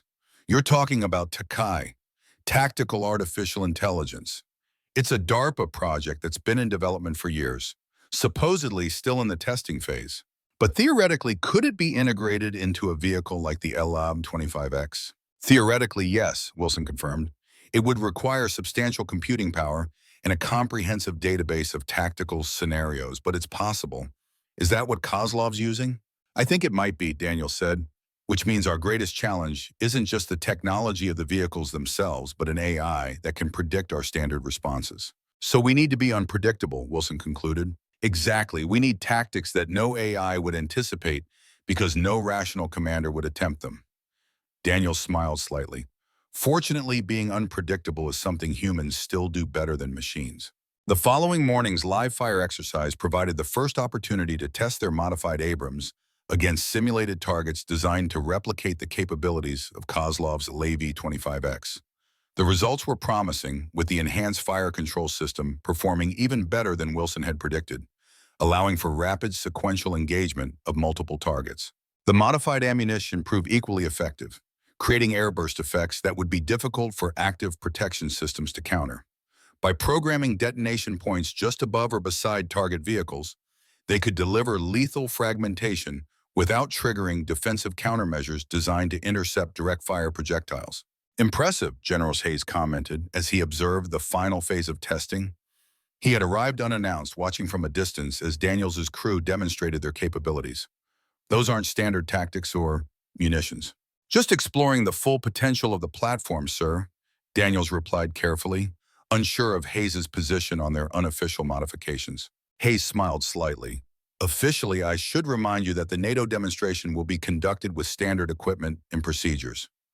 Unofficially, he glanced around to ensure they weren't overheard. I appreciate initiative, Captain, especially when it levels a playing field that others have tilted. Then you're aware of the situation with Kozlov's project? I'm aware that certain interests are attempting to use a technology demonstration to influence procurement decisions, Hayes confirmed. Beyond that, I maintain appropriate neutrality as the host facility commander. The diplomatic answer told Daniels what he needed to know.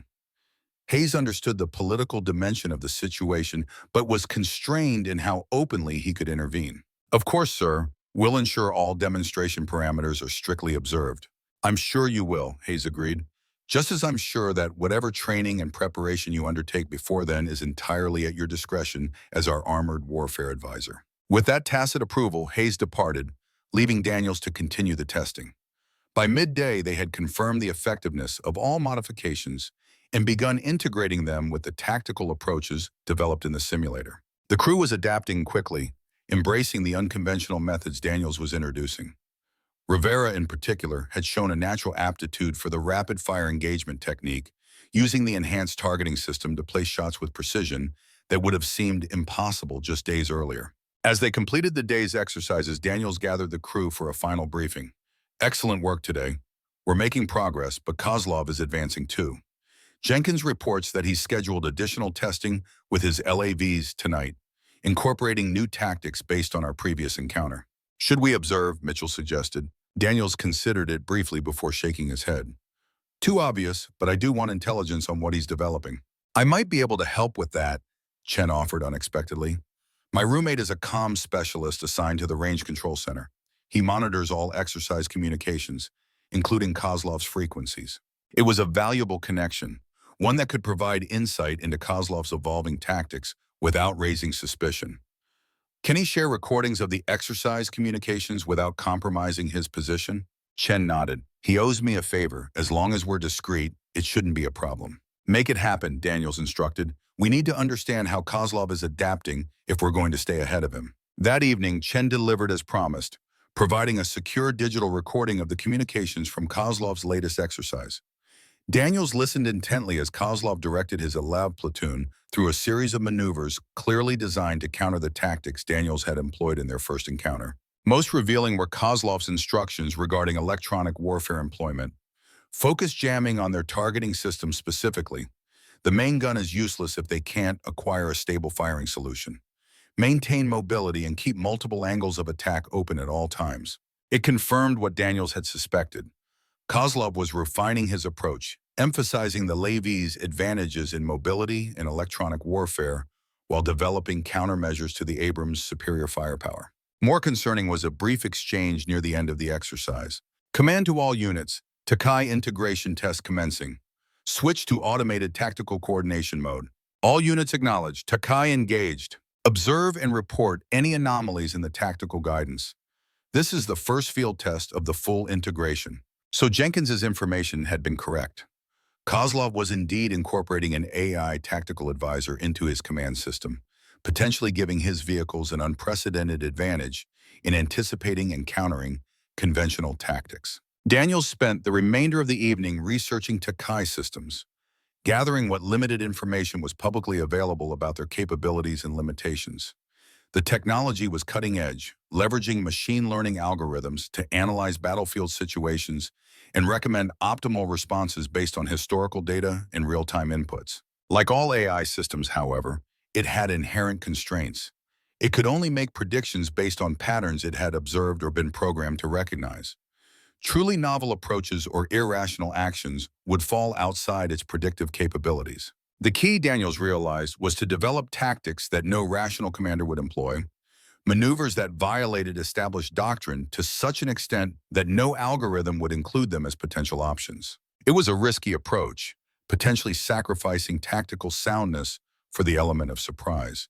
But against an opponent with technological superiority and predictive capabilities, surprise might be their only remaining advantage. The next morning, Daniels gathered his crew for what he termed counter-predictive training, exercises specifically designed to defeat algorithmic tactical analysis. It was a concept he had first encountered in counterterrorism operations, where standard military responses had become too predictable to insurgent forces. The fundamental principle is simple, he explained as they gathered around a tactical display. We need to identify actions that are simultaneously effective and unexpected. Maneuvers that achieve our objectives while defying conventional wisdom about how tanks should operate. Like the urban terrain modification we practiced, Rivera suggested. Exactly, Daniels confirmed. But we need more. Today we're going to explore tactics that would get us failed marks in any military academy, but might just work against an opponent who expects us to follow doctrine. They spent the day in increasingly unorthodox exercises, using the main gun to create dust clouds that obscured movement, deliberate exposure of weaker armor areas to bait opponents into predictable attack vectors, rapid acceleration followed by abrupt deceleration to disrupt targeting algorithms calibrated for steady movement patterns. Most radical was what Daniels called ballistic shield deployment, using carefully timed main gun rounds to intercept incoming missiles, creating mid-air detonations that neutralized threats before they could reach the tank. This is insane, Mitchell commented after successfully executing the technique during a simulation. Effective, but completely insane. That's precisely the point, Daniels replied. No tactical AI would anticipate a tank commander using his main gun as an anti-missile system. It violates every principle of ammunition conservation and fire discipline. But it works, Rivera added, still amazed by the successful intercept they had achieved. Against conventional missiles, yes, Daniels acknowledged. Against Kozlov's advanced systems, we'll need to be even more creative, and that's where I need your input.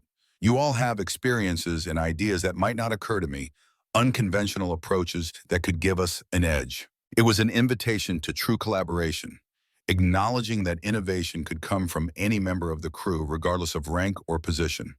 For the next hour, they brainstormed tactics, each contributing perspectives from their unique experiences and specialties. Chen, drawing on his experience in urban combat, suggested using buildings not just as cover, but as amplifiers for the tank's acoustic signature, creating echo effects that would confuse sound-based targeting systems. Mitchell, the driver, proposed mobility patterns based on chaotic mathematics rather than tactical doctrine.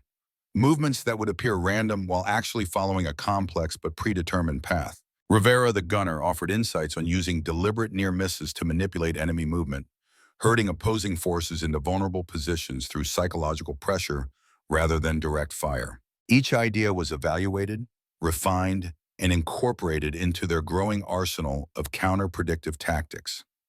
By day's end, they had developed a comprehensive approach that bore little resemblance to standard armored doctrine, but addressed the specific challenges posed by Kozlov's advanced LAVs. As they concluded the day's training, Lieutenant Jenkins arrived with news that would dramatically change their preparation timeline. The NATO demonstration has been moved up, she announced without preamble. General Brannigan will be arriving tomorrow evening with the exercise scheduled for 0900 the following morning. That's 2 days earlier than planned, Daniels observed, immediately suspicious of the change. Why the rush? Officially, it's due to changes in the general's schedule, Jenkins replied.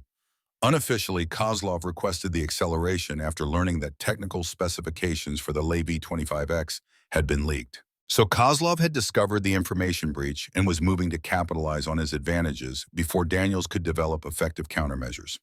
It was a predictable response, but no less challenging for being anticipated. What about the demonstration parameters, Daniels asked. Any changes there? None officially communicated, Jenkins said. But there's more. I've learned that Kozlov has been conducting private briefings with several key generals, including members of the procurement committee. He's been showing them preliminary results that appear to heavily favor the LABV program.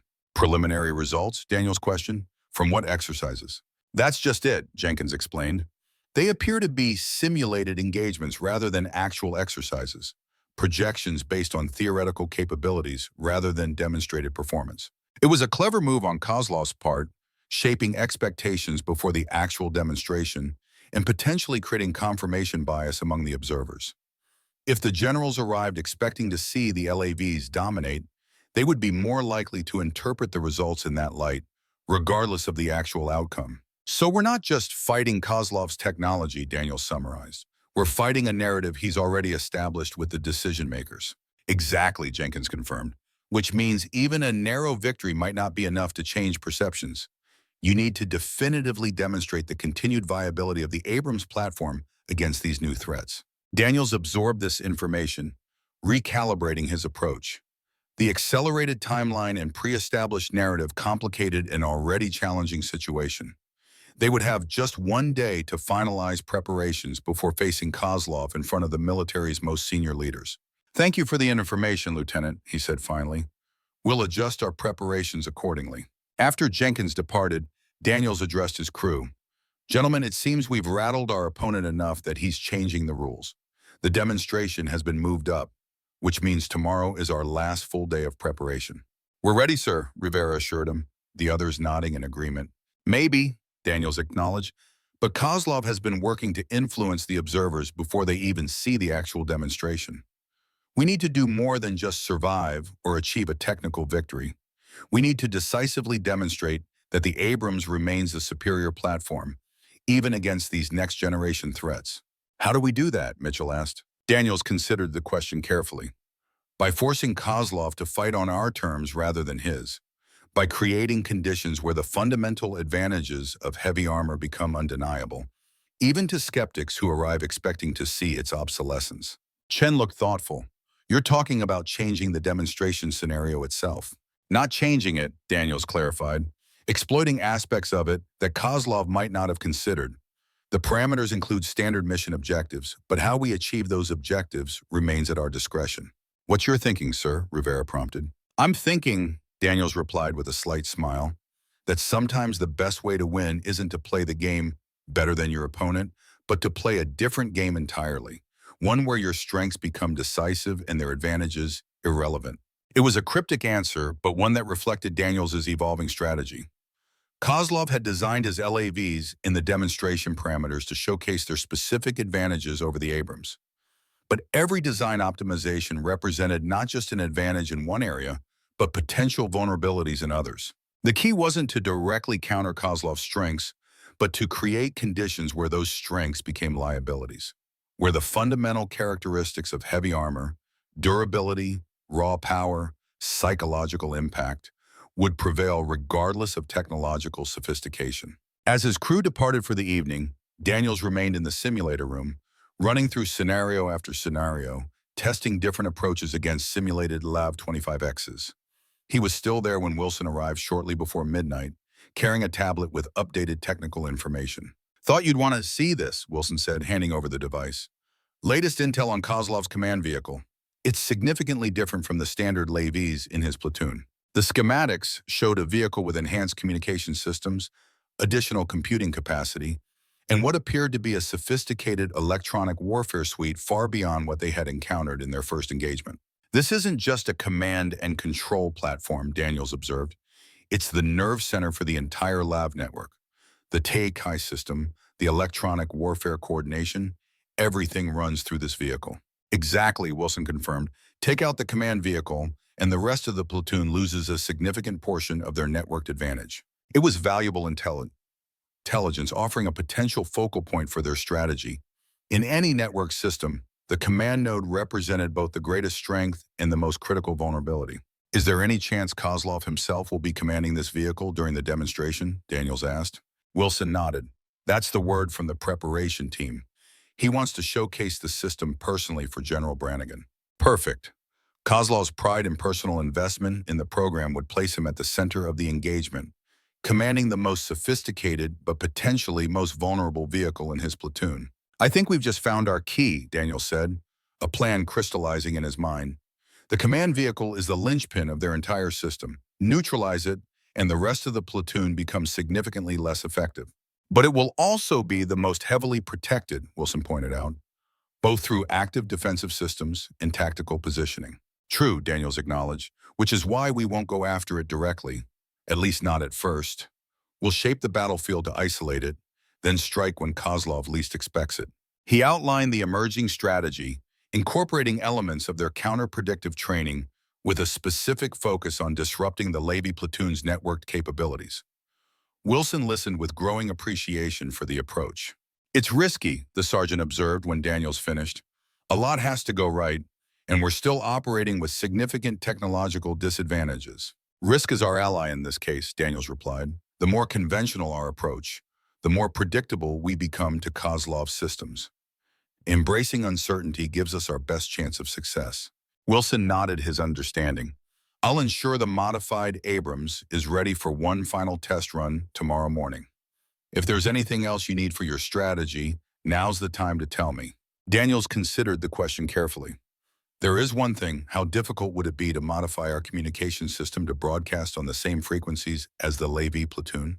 Not difficult at all, Wilson replied with a slight smile, though it would technically violate exercise protocols against interference with opposing force communications. Let's call it a contingency option, Daniels suggested. Something we prepare but use only if absolutely necessary. Understood, Wilson agreed. I'll have it ready by morning. As Wilson departed, Daniels turned back to the simulator, programming one final scenario to test his evolving strategy. The pieces were coming together, a plan that combined technical adaptations with unconventional tactics to counter Kozlov's technological advantages. The NATO demonstration would not be a fair fight. Kozlov had ensured that through his influence over the parameters and his accelerated development timeline. But fairness wasn't Daniels' concern. His objective was to demonstrate the continued relevance and effectiveness of the Abrams platform against next-generation threats, regardless of the obstacles placed in his path. Tomorrow would be their final day of preparation. Then, facing General Brannigan and the Procurement Committee, they would either validate decades of American armored doctrine or watch it be supplanted by Kozlov's vision of light, networked combat vehicles.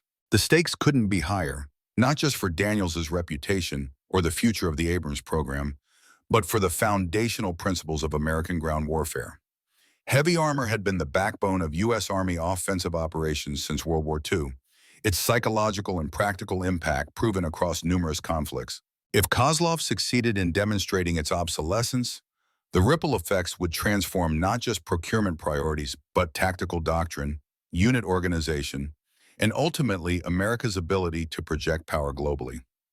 It was a responsibility Daniels felt acutely as he continued refining his approach, determined that tomorrow's final preparations would leave nothing to chance. The board was set, the opponents understood, and come the NATO demonstration, only one vision of the future of armored warfare would prevail. Dawn broke over Fort Irwin with the promise of consequences that would echo far beyond the desert training ground. Daniel stood atop the observation tower, watching the first rays of sunlight illuminate the terrain where, in just a few hours, the future of American armored warfare would be decided. The modified M1A2 Abrams waited below, its massive form somehow both archaic and eternal, against the backdrop of a military increasingly enamored with lighter, faster, more technologically sophisticated platforms. 70 tons of American engineering, doctrine, and tradition, facing what many already considered its inevitable replacement. "Beautiful morning for a last stand," Wilson observed, joining Daniels on the platform. The veteran sergeant's face betrayed none of the pressure they all felt, his demeanor as steady as it had been throughout their frantic preparations. "Not a last stand," Daniels corrected, "a reaffirmation." Wilson nodded, understanding the distinction. "General Brannigan arrived last night.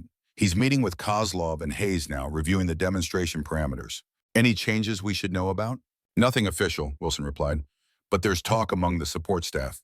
Apparently, Kozlov has been given approval to incorporate what they're calling combat stress conditions into the scenario." Daniels frowned. "Meaning what exactly?" "Unknown. But coming from Kozlov, it won't be to our advantage," Daniels finished. "Have Rivera, Chen, and Mitchell reported in yet?" "They're at the maintenance bay conducting final checks on the Abrams. Everything's green across all systems." "And our contingency modifications?" Wilson patted a small case at his side. "Ready if needed, but remember, using them crosses a line. It's one thing to bend exercise parameters, another entirely to deliberately violate them." "Understood," Daniels said. "They're a last resort only." The two men fell silent, watching as activity increased across the base. Vehicles moved into position, range safety officers established perimeters, and observation platforms were prepared for the distinguished visitors who would witness the demonstration. "I spoke with Jenkins last night," Wilson said after a while. "She's concerned about Kozlov's influence with the procurement committee. Apparently, he's been cultivating relationships there for years, positioning himself as the visionary who saw the obsolescence of heavy armor before anyone else." "Politics," Daniels said, the word carrying all his distaste for the bureaucratic maneuvering that often overshadowed genuine military considerations. "Like it or not, that's half the battle today," Wilson pointed out. "Even if we win tactically, Kozlov has shaped the narrative to minimize the impact of a single demonstration. He's already telling the committee that any success we might have is an anomaly, the exception that proves the rule." "Then we need to make our statement impossible to dismiss," Daniels replied. "Not just defeat his LAVs, but demonstrate why the Abrams platform remains essential to American ground combat capabilities." Wilson checked his watch. "We should get moving. Pre-demonstration briefing in 30 minutes. They descended from the tower into the growing activity of the base. Personnel moved with the purposeful efficiency of a military installation preparing for a major event. Vehicles were positioned, communications checked, and security established for the arrival of General Brannigan and his entourage. The briefing room was already half full when Daniels and Wilson arrived.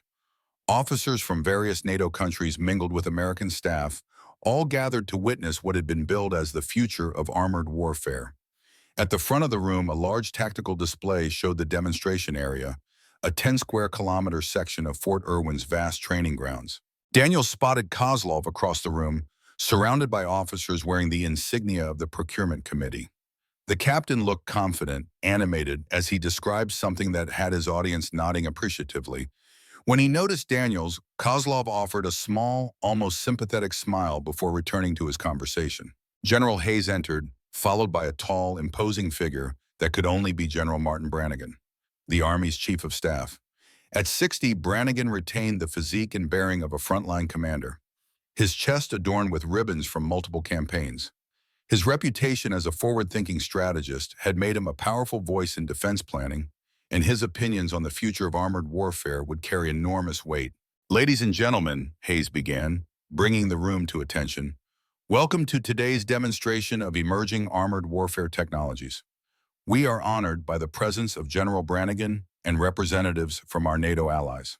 Hayes outlined the day's program, explaining that they would witness a tactical engagement between Captain Kozlov's enhanced LAV 25X platoon and a standard M1A2 Abrams tank, commanded by Captain Daniels. "The scenario is straightforward," Hayes continued. "Captain Daniels' Abrams must transit from Point Alpha to Point Bravo, a distance of approximately 8 kilometers through varied terrain. Captain Kozlov's LAV platoon will attempt to prevent this movement through simulated combat engagement. All vehicles are equipped with laser designators and receivers to register hits and calculate damage. Brannigan stepped forward. I want to emphasize that this demonstration is not a competition between individual officers or platforms, but an opportunity to evaluate evolving capabilities in the changing landscape of modern warfare. Both the Abrams and the LAV-25 represent exceptional American military engineering. Today is about understanding how these platforms might complement each other in future force structures. The diplomatic framing wasn't lost on Daniels. Brannigan was publicly maintaining neutrality while privately, according to Jenkins's intelligence, leaning toward Kozlov's vision of lighter network combat vehicles. It was a classic example of senior leadership hedging their position while awaiting definitive results. One final note, Hayes added, to simulate realistic combat conditions, there will be periods of electronic interference affecting communications and potentially some targeting systems. This is designed to replicate actual battlefield conditions where enemy jamming and electronic warfare are increasingly common. Daniels exchanged a glance with Wilson. This must be the combat stress conditions they had heard about.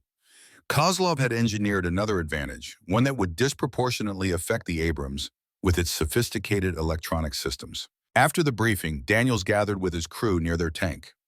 Rivera, Chen, and Mitchell looked ready, their expressions showing the focused calm of experienced soldiers preparing for action. Changes to the scenario, Daniels informed them. They're adding electronic interference that will affect our communications and possibly our targeting systems. Another advantage for the LAVs, Rivera observed. Their network structure allows them to maintain coordination even with degraded communications. Exactly, Daniels confirmed. So we stick to our plan, but with added emphasis on visual coordination and pre-planned maneuvers. If we lose comms, we fall back on the contingency signals we established. He outlined the final adjustments to their strategy, emphasizing the key vulnerabilities they would exploit in the Levy platoon's network structure. Each crew member asked clarifying questions, ensuring they understood their role in the unorthodox approach Daniels had developed. Remember, Daniels concluded, Kozlov expects us to fight conventionally, to rely on superior firepower and protection while accepting limited mobility. His entire strategy is built around countering those expected tactics. We're going to show him something he hasn't programmed into his predictive models. As they completed their final preparations, Lieutenant Jenkins approached with a tablet displaying the final demonstration parameters. Just delivered from command. You should review these immediately. Daniels scanned the document, his expression darkening. They've modified the terrain profile. The original route included several positions favorable to defensive positioning. Those have been replaced with more open areas that favor mobility over protection. Another last-minute change favoring the LAVs, Wilson noted. Kozlov's been busy. Can we protest? Mitchell asked. Daniels shook his head. No time, and it would only make us look desperate. We adapt, as always. He studied the new terrain map, quickly identifying alternative positions that might serve their strategy. It wasn't ideal, but they could still execute their core plan with modifications. Jenkins, he said, what's the word on Kozlov's final configuration? Any changes to his command vehicle? None that we've detected, she replied. It remains the nerve center of his operation, coordinating the network capabilities of the entire platoon. Good, Daniel said. That remains our primary objective, regardless of terrain changes. A range safety officer approached, signaling that it was time to move to the starting position. The crew performed final checks on their equipment and mounted the tank, each settling into their station with practiced efficiency. Through his commander's viewport, Daniels could see the observation post where General Brannigan and the procurement committee would watch the engagement unfold. High-resolution cameras had been positioned throughout the demonstration area, allowing for detailed analysis of every aspect of the coming battle. Comms check, Daniels ordered as they moved toward the starting point. Driver check, Mitchell responded. Gunner check, came Rivera's voice. Loader check, Chen completed the sequence. All systems operational, Daniels confirmed. Remember, when the electronic interference begins, we fall back on visual signals and pre-planned maneuvers. Trust your training and each other. They reached the starting position, a shallow depression that offered minimal cover, but a clear view of the initial approach route. In the distance, Daniels could just make out the forms of Kozlov's LAV-25Xs, their low profiles nearly invisible against the desert backdrop. Range to nearest LAV, he asked. Rivera checked his thermal sight. Approximately 2,200 meters, bearing 045. 3 vehicles in echelon formation, moving to establish blocking positions along our expected route. And the command vehicle? Not visible from this position, Rivera reported, likely maintaining tactical distance behind the forward elements. Exactly as expected, Kozlov would keep his command vehicle protected, using the standard levies as both screen and bait while coordinating their movements from a position of relative safety. The exercise controller's voice came over the radio. All units, demonstration commences in 2 minutes. Confirm readiness. Abrams confirms ready, Daniels responded. Lav platoon confirms ready, came Kozlov's voice, confident and composed. The final seconds ticked away, tension building in the confined space of the tank. Daniels used the time to center himself, drawing on the calm focus that had served him through actual combat. This might be a demonstration rather than real warfare, but the principles remain the same. Observe, orient, decide faster and more effectively than your opponent. Exercise begins now, the controller announced. All units cleared to maneuver and engage. Driver, advance on heading 030, speed 20 kilometers per hour, Daniels ordered. Gunner, focus on the ridgeline to our right front. That's their most likely observation position. The Abrams moved forward smoothly, its massive turbine engine propelling 70 tons of armor with surprising agility. Through his thermal sight, Daniels watched the levies adjusting their positions in response, spreading out to establish a cordon across his approach route. They're deploying as expected, he observed, setting up multiple engagement angles while maintaining mutual support. Command vehicle spotted, Rivera reported suddenly. Bearing 060, range 3,000 meters, stationary on elevated position. Daniels shifted his view, confirming Rivera's report. Kozlov's command lab was positioned on a small rise, giving it excellent visibility across the battlefield while remaining beyond effective engagement range for the Abrams' main gun. Classic command and control positioning, Daniels noted. Let's make him think we haven't spotted him yet. Driver, adjust course to heading 050, direct approach toward the forward lave elements. Mitchell executed the course change, angling the tank toward the most visible threat.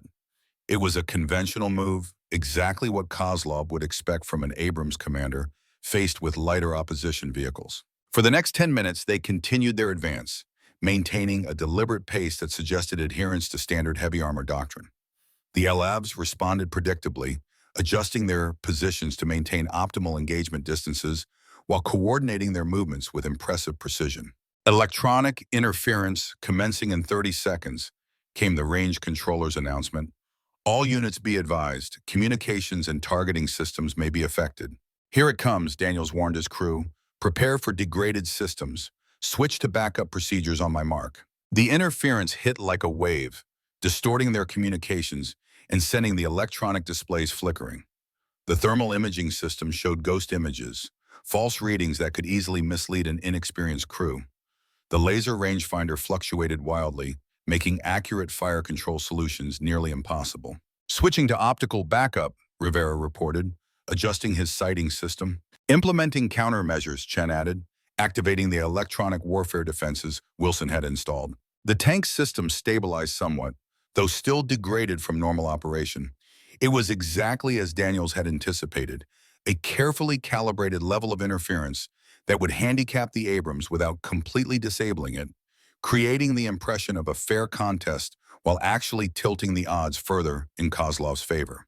Driver, execute maneuver alpha, Daniels ordered. Mitchell immediately increased speed, pushing the Abrams to its maximum sustainable velocity while angling toward a shallow ravine to their left.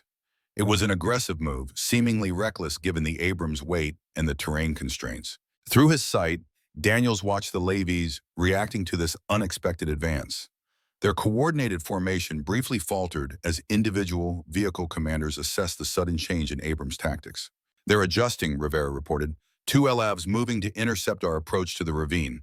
Command vehicle repositioning for better observation angle. Perfect, Daniels said.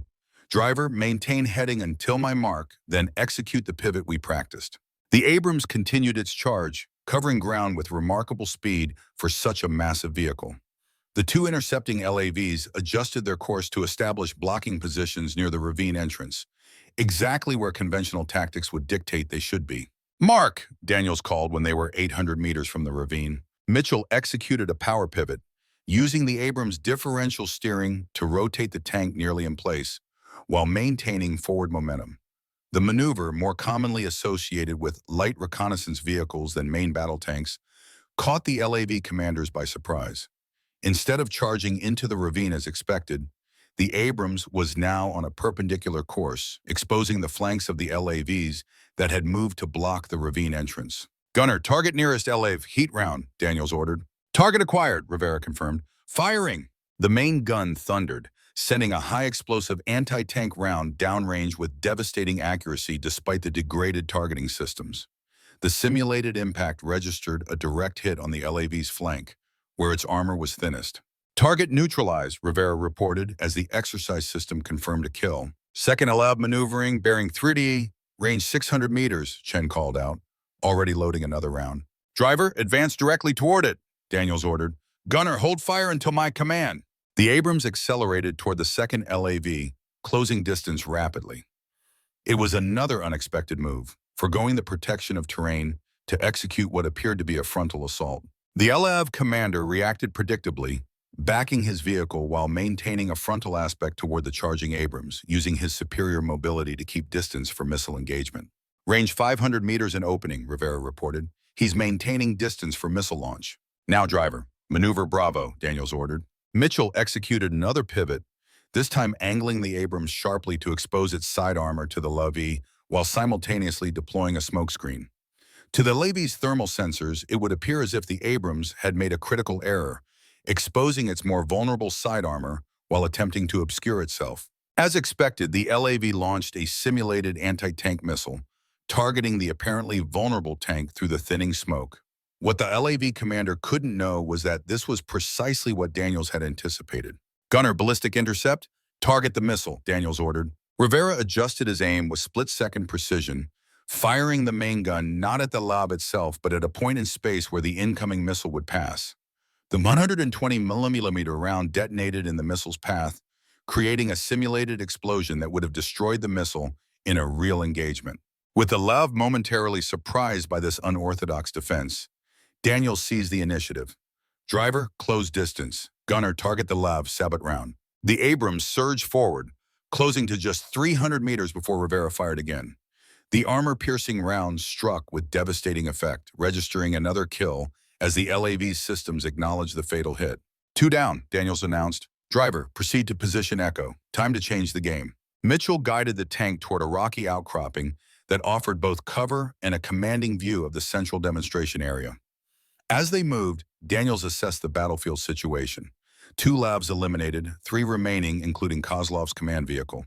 The electronic interference was continuing, but their countermeasures and adaptation had minimized its impact. More importantly, they had now demonstrated tactical approaches that no predictive algorithm would have anticipated.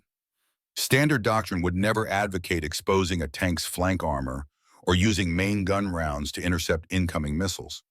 These were the sort of irrational yet effective maneuvers that could confound even the most sophisticated AI tactical advisor. "LAVs regrouping," Rivera reported as they reached position Echo. "Remaining standard vehicles moving to provide coverage for the command LAV. They appear to be implementing a defensive posture rather than continuing to establish blocking positions." Kozlov was adapting, recognizing that his initial strategy had been disrupted. The shift to a defensive posture around his command vehicle indicated a prioritization of protecting the platoon's nerve center over completing the mission of preventing the Abrams from reaching its objective. "He's concerned about his command vehicle," Daniels observed, "and rightfully so. That's our next target." The Abrams held position behind the rocky outcropping, only its turret exposed as Daniels studied the LAV formation through his thermal sight. The 2 standard vehicles had positioned themselves between the Abrams and Kozlov's command LAV, creating a layered defense that would be difficult to penetrate using conventional tactics. "Driver, reverse 20 meters and hold position," Daniels ordered. "Gunner, load MPAT round, proximity fuse setting." Rivera looked surprised but quickly complied. The multi-purpose anti-tank round was typically used against helicopters or in anti-personnel roles, not against armored vehicles. With a proximity fuse rather than impact detonation, it would explode near the target rather than on contact. "MPAT loaded, proximity fuse set," Rivera confirmed. "Target? The area between the 2 standard LAVs," Daniels specified. "Not the vehicles themselves, but the space they're defending." elevation 20 degrees. Rivera adjusted his aim, puzzled but trusting Daniel's strategy. On target, sir. Fire. The main gun roared. Abamen, sure, sending the MPAT round in a high arc over the lay of formation. As it descended toward the space between the defending vehicles, its proximity fuse triggered, detonating the round approximately 15 meters above the ground. In a real engagement, the airburst would have saturated the area with fragmentation, not enough to destroy armored vehicles, but certainly sufficient to damage external sensors, antennas, and any exposed equipment. In the simulation, the effect was registered as partial systems damage to both defending LAVs, degrading their targeting and communications capabilities. More importantly, the unexpected airburst created a momentary distraction and confusion in the lab formation. The defenders instinctively adjusted position in response to the unusual attack, briefly creating a gap in their coverage of Kozlov's command vehicle. Driver, advance full speed, heading 095, Daniels ordered immediately. Gunner, prepare for snapshot on the command LAV when it becomes visible. The Abrams burst from its protected position, accelerating toward the gap in the lab formation. The defending vehicles attempted to readjust, but their degraded systems and the surprise of the Abrams charge slowed their response. For a brief moment, Kozlov's command vehicle was exposed, its flank visible through the gap between its defenders. Rivera didn't need an order, his gunner's instincts taking over as he acquired the target and fired in one fluid motion. The sabot round streaked toward the command LAV with pinpoint accuracy, striking its flank in what would have been a catastrophic hit in actual combat. The simulation registered the impact, calculating damage based on armor thickness, round type, and angle of penetration. Command vehicle hit, Rivera announced. Simulation indicates mobility kill, but systems still operational. It wasn't a complete neutralization, but it accomplished a critical objective. With its mobility destroyed, Kozlov's command vehicle could no longer reposition to maintain optimal control of the battlefield. More importantly, the psychological impact of having his command center directly threatened would force Kozlov to divide his attention between personal survival and tactical coordination of his remaining forces. The defending LAVs responded aggressively, both launching simulated anti-tank missiles at the exposed Abrams as it completed its charge through their formation. Incoming missiles, multiple vectors, Chen warned. Driver, execute evasive pattern Delta, Daniels ordered calmly. Mitchell put the tank into a series of rapid direction changes, using the Abrams' surprisingly agile handling to present a difficult target for the incoming missiles. One missile simulated a miss, but the second registered a glancing hit on the Abrams turret. Hit registered, the exercise controller announced. Abrams turret rotation degraded 50%, maximum traverse rate reduced. It was a significant limitation, but not a mission kill. The Abrams could still fight effectively, just with reduced ability to quickly engage targets outside its frontal arc. Driver, position us with frontal aspect toward both remaining LAVs, Daniels instructed. Let's minimize the impact of our reduced turret traverse. Mitchell maneuvered the tank into position, orienting it to keep both active threats within the limited traverse arc of their damaged turret. From this position, they could still engage effectively while maximizing their strongest armor against incoming fire. The electronic interference suddenly intensified, nearly blacking out their communications and severely degrading their remaining targeting systems. It was a desperate move by Kozlov, using his command vehicle's enhanced electronic warfare capabilities at maximum power to compensate for its lost mobility. Switching to manual targeting, Rivera reported, adjusting his controls to bypass the affected electronic systems. Driver, close distance to nearest LAV, Daniels ordered. Gunner, prepare for point-blank engagement. It was another counterintuitive move. Conventional doctrine would call for maintaining distance when facing electronic warfare, using terrain for cover while attempting to restore systems functionality. Instead, Daniels was deliberately closing to extremely short range, where even degraded targeting systems could achieve accurate fire. The Abrams charged to the nearest LAV, covering the distance with alarming speed. The lighter vehicle attempted to maintain separation, but with its coordinating command vehicle immobilized and its own systems affected by the earlier airburst damage, its maneuvers lacked their previous precision. At just 200 meters, Rivera fired the main gun using manual optical sighting. At such close range, even without electronic assistance, the shot struck true, registering another kill, as the simulation calculated the devastating impact of a 120 millimeter round at point-blank range. 3 down, Daniels confirmed. 1 standard LAV remaining plus the immobilized command vehicle. The final standard LAV had taken a defensive position near Kozlov's command vehicle, clearly prioritizing protection of the platoon's nerve center over engaging the Abrams directly. It was a tacit acknowledgement that the networked advantage of the LAV platoon depended entirely on maintaining the sophisticated command and control capabilities housed in Kozlov's vehicle. "Driver, position us at coordinates Delta 37, Daniels instructed, indicating a position that would place them on the direct route to their objective while maintaining clear fields of fire toward both remaining LAVs. As they moved into position, the electronic interference abruptly ceased. Daniels wasn't surprised. Kozlov would be conserving power in his damaged command vehicle, focusing remaining resources on coordination with his last operational LAV. "Systems returning to normal," Rivera reported as their displays stabilized. "Good," Daniel said. "Now we finish this. Driver, hold position here. Gunner, target the final standard LAV. Chen, prepare another MPAT round with proximity fuse." Rivera acquired the target, his aim steady despite the reduced traverse speed of their damaged turret. "On target, sir." "Fire." The main gun fired, sending another round downrange with devastating accuracy. The simulation registered a direct hit on the final standard LAV, neutralizing it and leaving only Kozlov's immobilized command vehicle active on the battlefield. With all his supporting vehicles eliminated, Kozlov's command LAV sat exposed on the battlefield, its mobility destroyed and its supporting elements neutralized. In a real combat situation, the outcome would be inevitable. Even the most sophisticated electronic warfare and defensive systems couldn't save a stationary vehicle from a main battle tank with unrestricted firing solutions. "Final target acquired," Rivera reported, his gun trained on Kozlov's command vehicle. Daniels considered the situation carefully. They had effectively won the engagement, demonstrating the Abrams' continued combat effectiveness against the LAV platoon, despite all the advantages Kozlov had engineered into the scenario. A final kill would simply emphasize what was already apparent. "Hold fire," he ordered. "Driver, proceed to objective point. Mission complete." Mitchell acknowledged, guiding the Abrams toward their designated endpoint, giving Kozlov's immobilized command vehicle a wide berth as they passed. It was a professional courtesy, acknowledging that in a real engagement, the command LAV would have been destroyed, but choosing not to emphasize the point in what was, ultimately, a demonstration rather than actual combat. As they approached the objective marker, the exercise controller's voice came over the radio. "Exercise complete. Abrams has reached objective with 4 LAVs neutralized and 1 immobilized. All units stand down and prepare for debrief." There was a moment of silence in the tank, then Chen let out a whoop of triumph that broke the tension. Rivera and Mitchell joined in, the release of pressure manifesting in spontaneous celebration.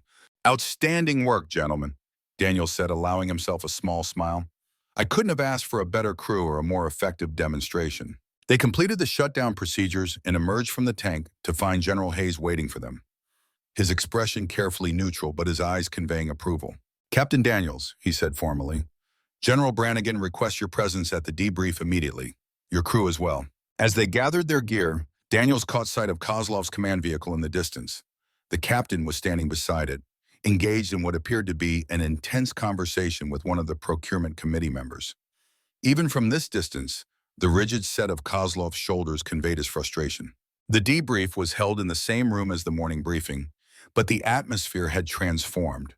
Where earlier there had been anticipation and theoretical discussion, now there was the concrete reality of what they had all witnessed. The procurement committee members were engaged in quiet but animated conversations, several reviewing footage of the engagement on tablets. General Brannigan stood at the front of the room, his expression thoughtful as he studied a tactical display showing the movement patterns from the exercise. When Daniels entered with his crew, the general looked up, assessing them with newfound interest. "Captain Daniels," Brannigan said, gesturing him forward, "remarkable demonstration out there. Not at all what I expected to see." "Thank you, sir," Daniels replied. "My crew deserves the credit. They executed flawlessly under challenging conditions." "Indeed they did," Brannigan agreed. "But it was your tactical approach that caught everyone's attention. Using a main battle tank in ways that defied conventional doctrine, employing maneuvers typically associated with lighter vehicles. Most interesting." Kozlov entered the room, his uniform dusty from the field, but his bearing still proud despite the defeat. He joined them at the tactical display, offering a respectful nod to Daniels.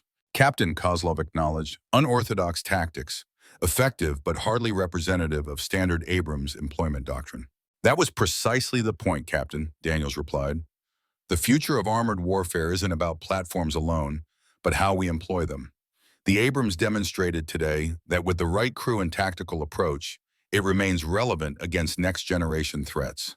Brannigan studied both men, sensing the deeper currents beneath their professional exchange. Gentlemen, I think we've all learned something valuable today. The debate between heavy armor and lighter, networked platforms isn't a binary choice. Each has distinct advantages in different scenarios. He turned to address the room more broadly. What Captain Daniels demonstrated today wasn't just the continued viability of the Abrams platform, but the enduring importance of the human element in warfare. No technology, however advanced, can fully replace the judgment, adaptability, and creativity of experienced commanders and crews. It was a diplomatic assessment, offering something to both perspectives while subtly shifting the framing of the debate. Not heavy versus light, but rather how both might be integrated in future force structures, each playing to their strengths. For Daniels, it represented qualified success. The Abrams wouldn't be abandoned in favor of an all-lab future, but neither had he completely derailed the momentum toward lighter, networked platforms. The future would likely include both, evolving together rather than one replacing the other entirely. After the debrief concluded, Kozlov approached Daniels as the room cleared. "The missile intercept with your main gun," he said, professional curiosity overcoming personal disappointment. "I've never seen that technique employed." "Desperation breeds innovation," Daniels replied. "Not something I'd recommend as standard procedure, but effective in specific circumstances." Kozlov nodded, accepting the explanation. "Your crew performed admirably, as did the Abrams itself. Perhaps there is still a place for heavy armor, at least until the next generation of anti-tank systems renders its protection irrelevant." "There will always be a technological cycle," Daniels agreed. "New armor, new penetrators, new countermeasures. But the fundamentals remain consistent. Mass, firepower, and presence on the battlefield still matter." They shared a moment of professional respect, two tank commanders who, despite their different visions, understood the realities of armored warfare in ways political appointees and procurement committees never could. "Until next time, Captain," Kozlov said finally, extending his hand. Daniels accepted the handshake, recognizing it for what it was.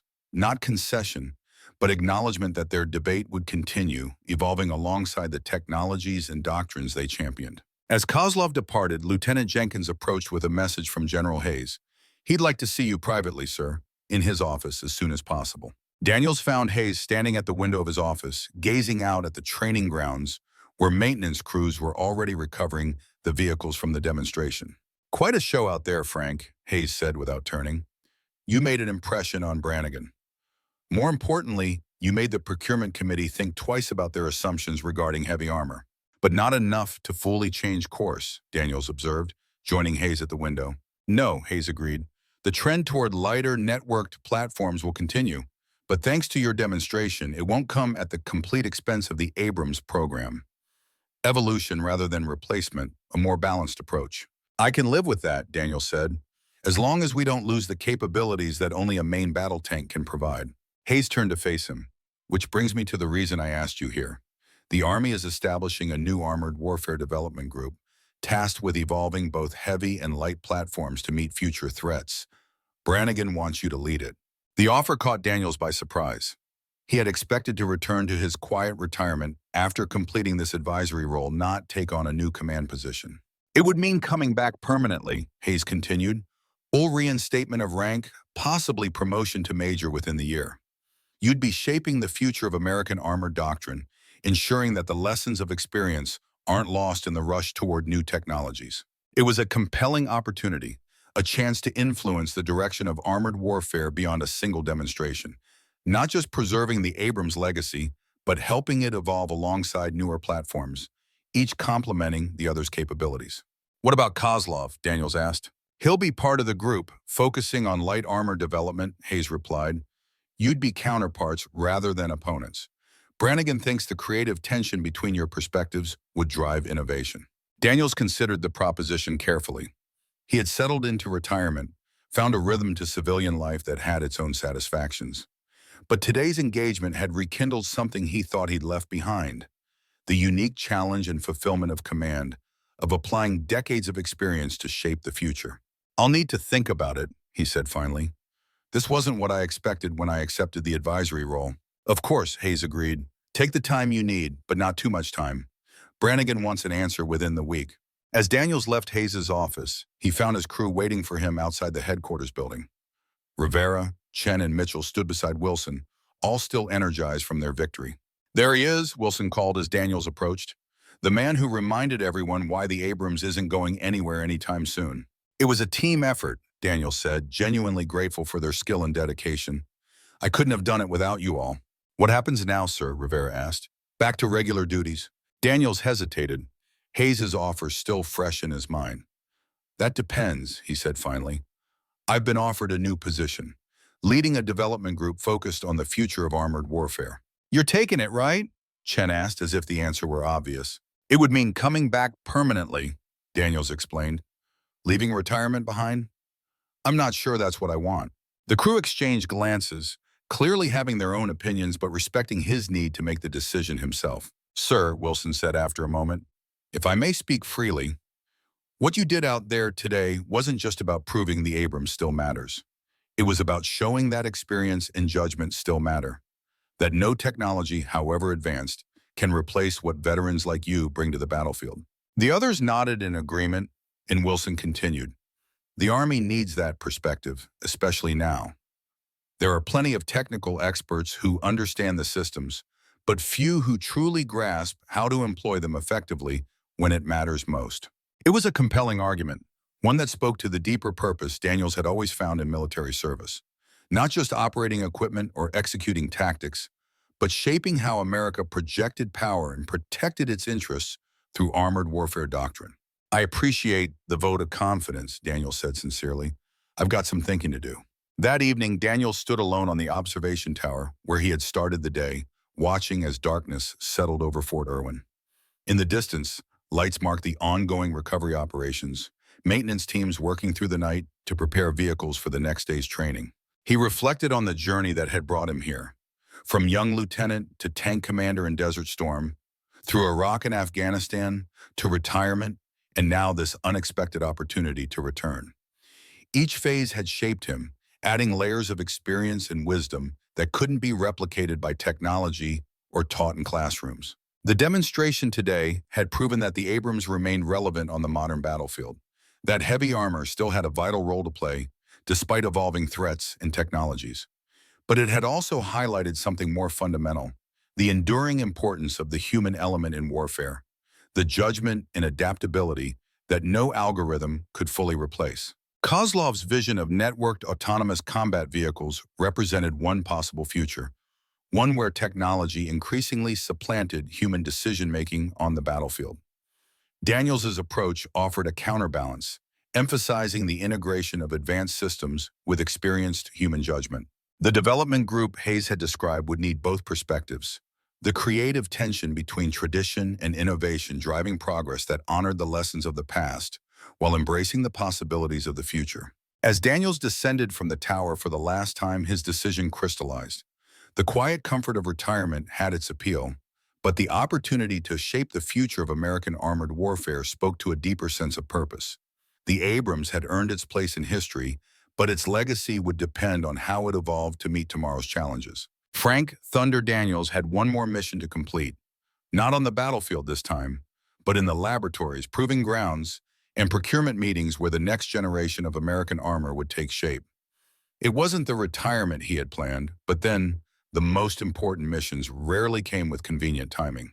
Tomorrow, he would accept Hayes's offer and begin the next chapter of his service. The future of armored warfare awaited, and he had a tank to build.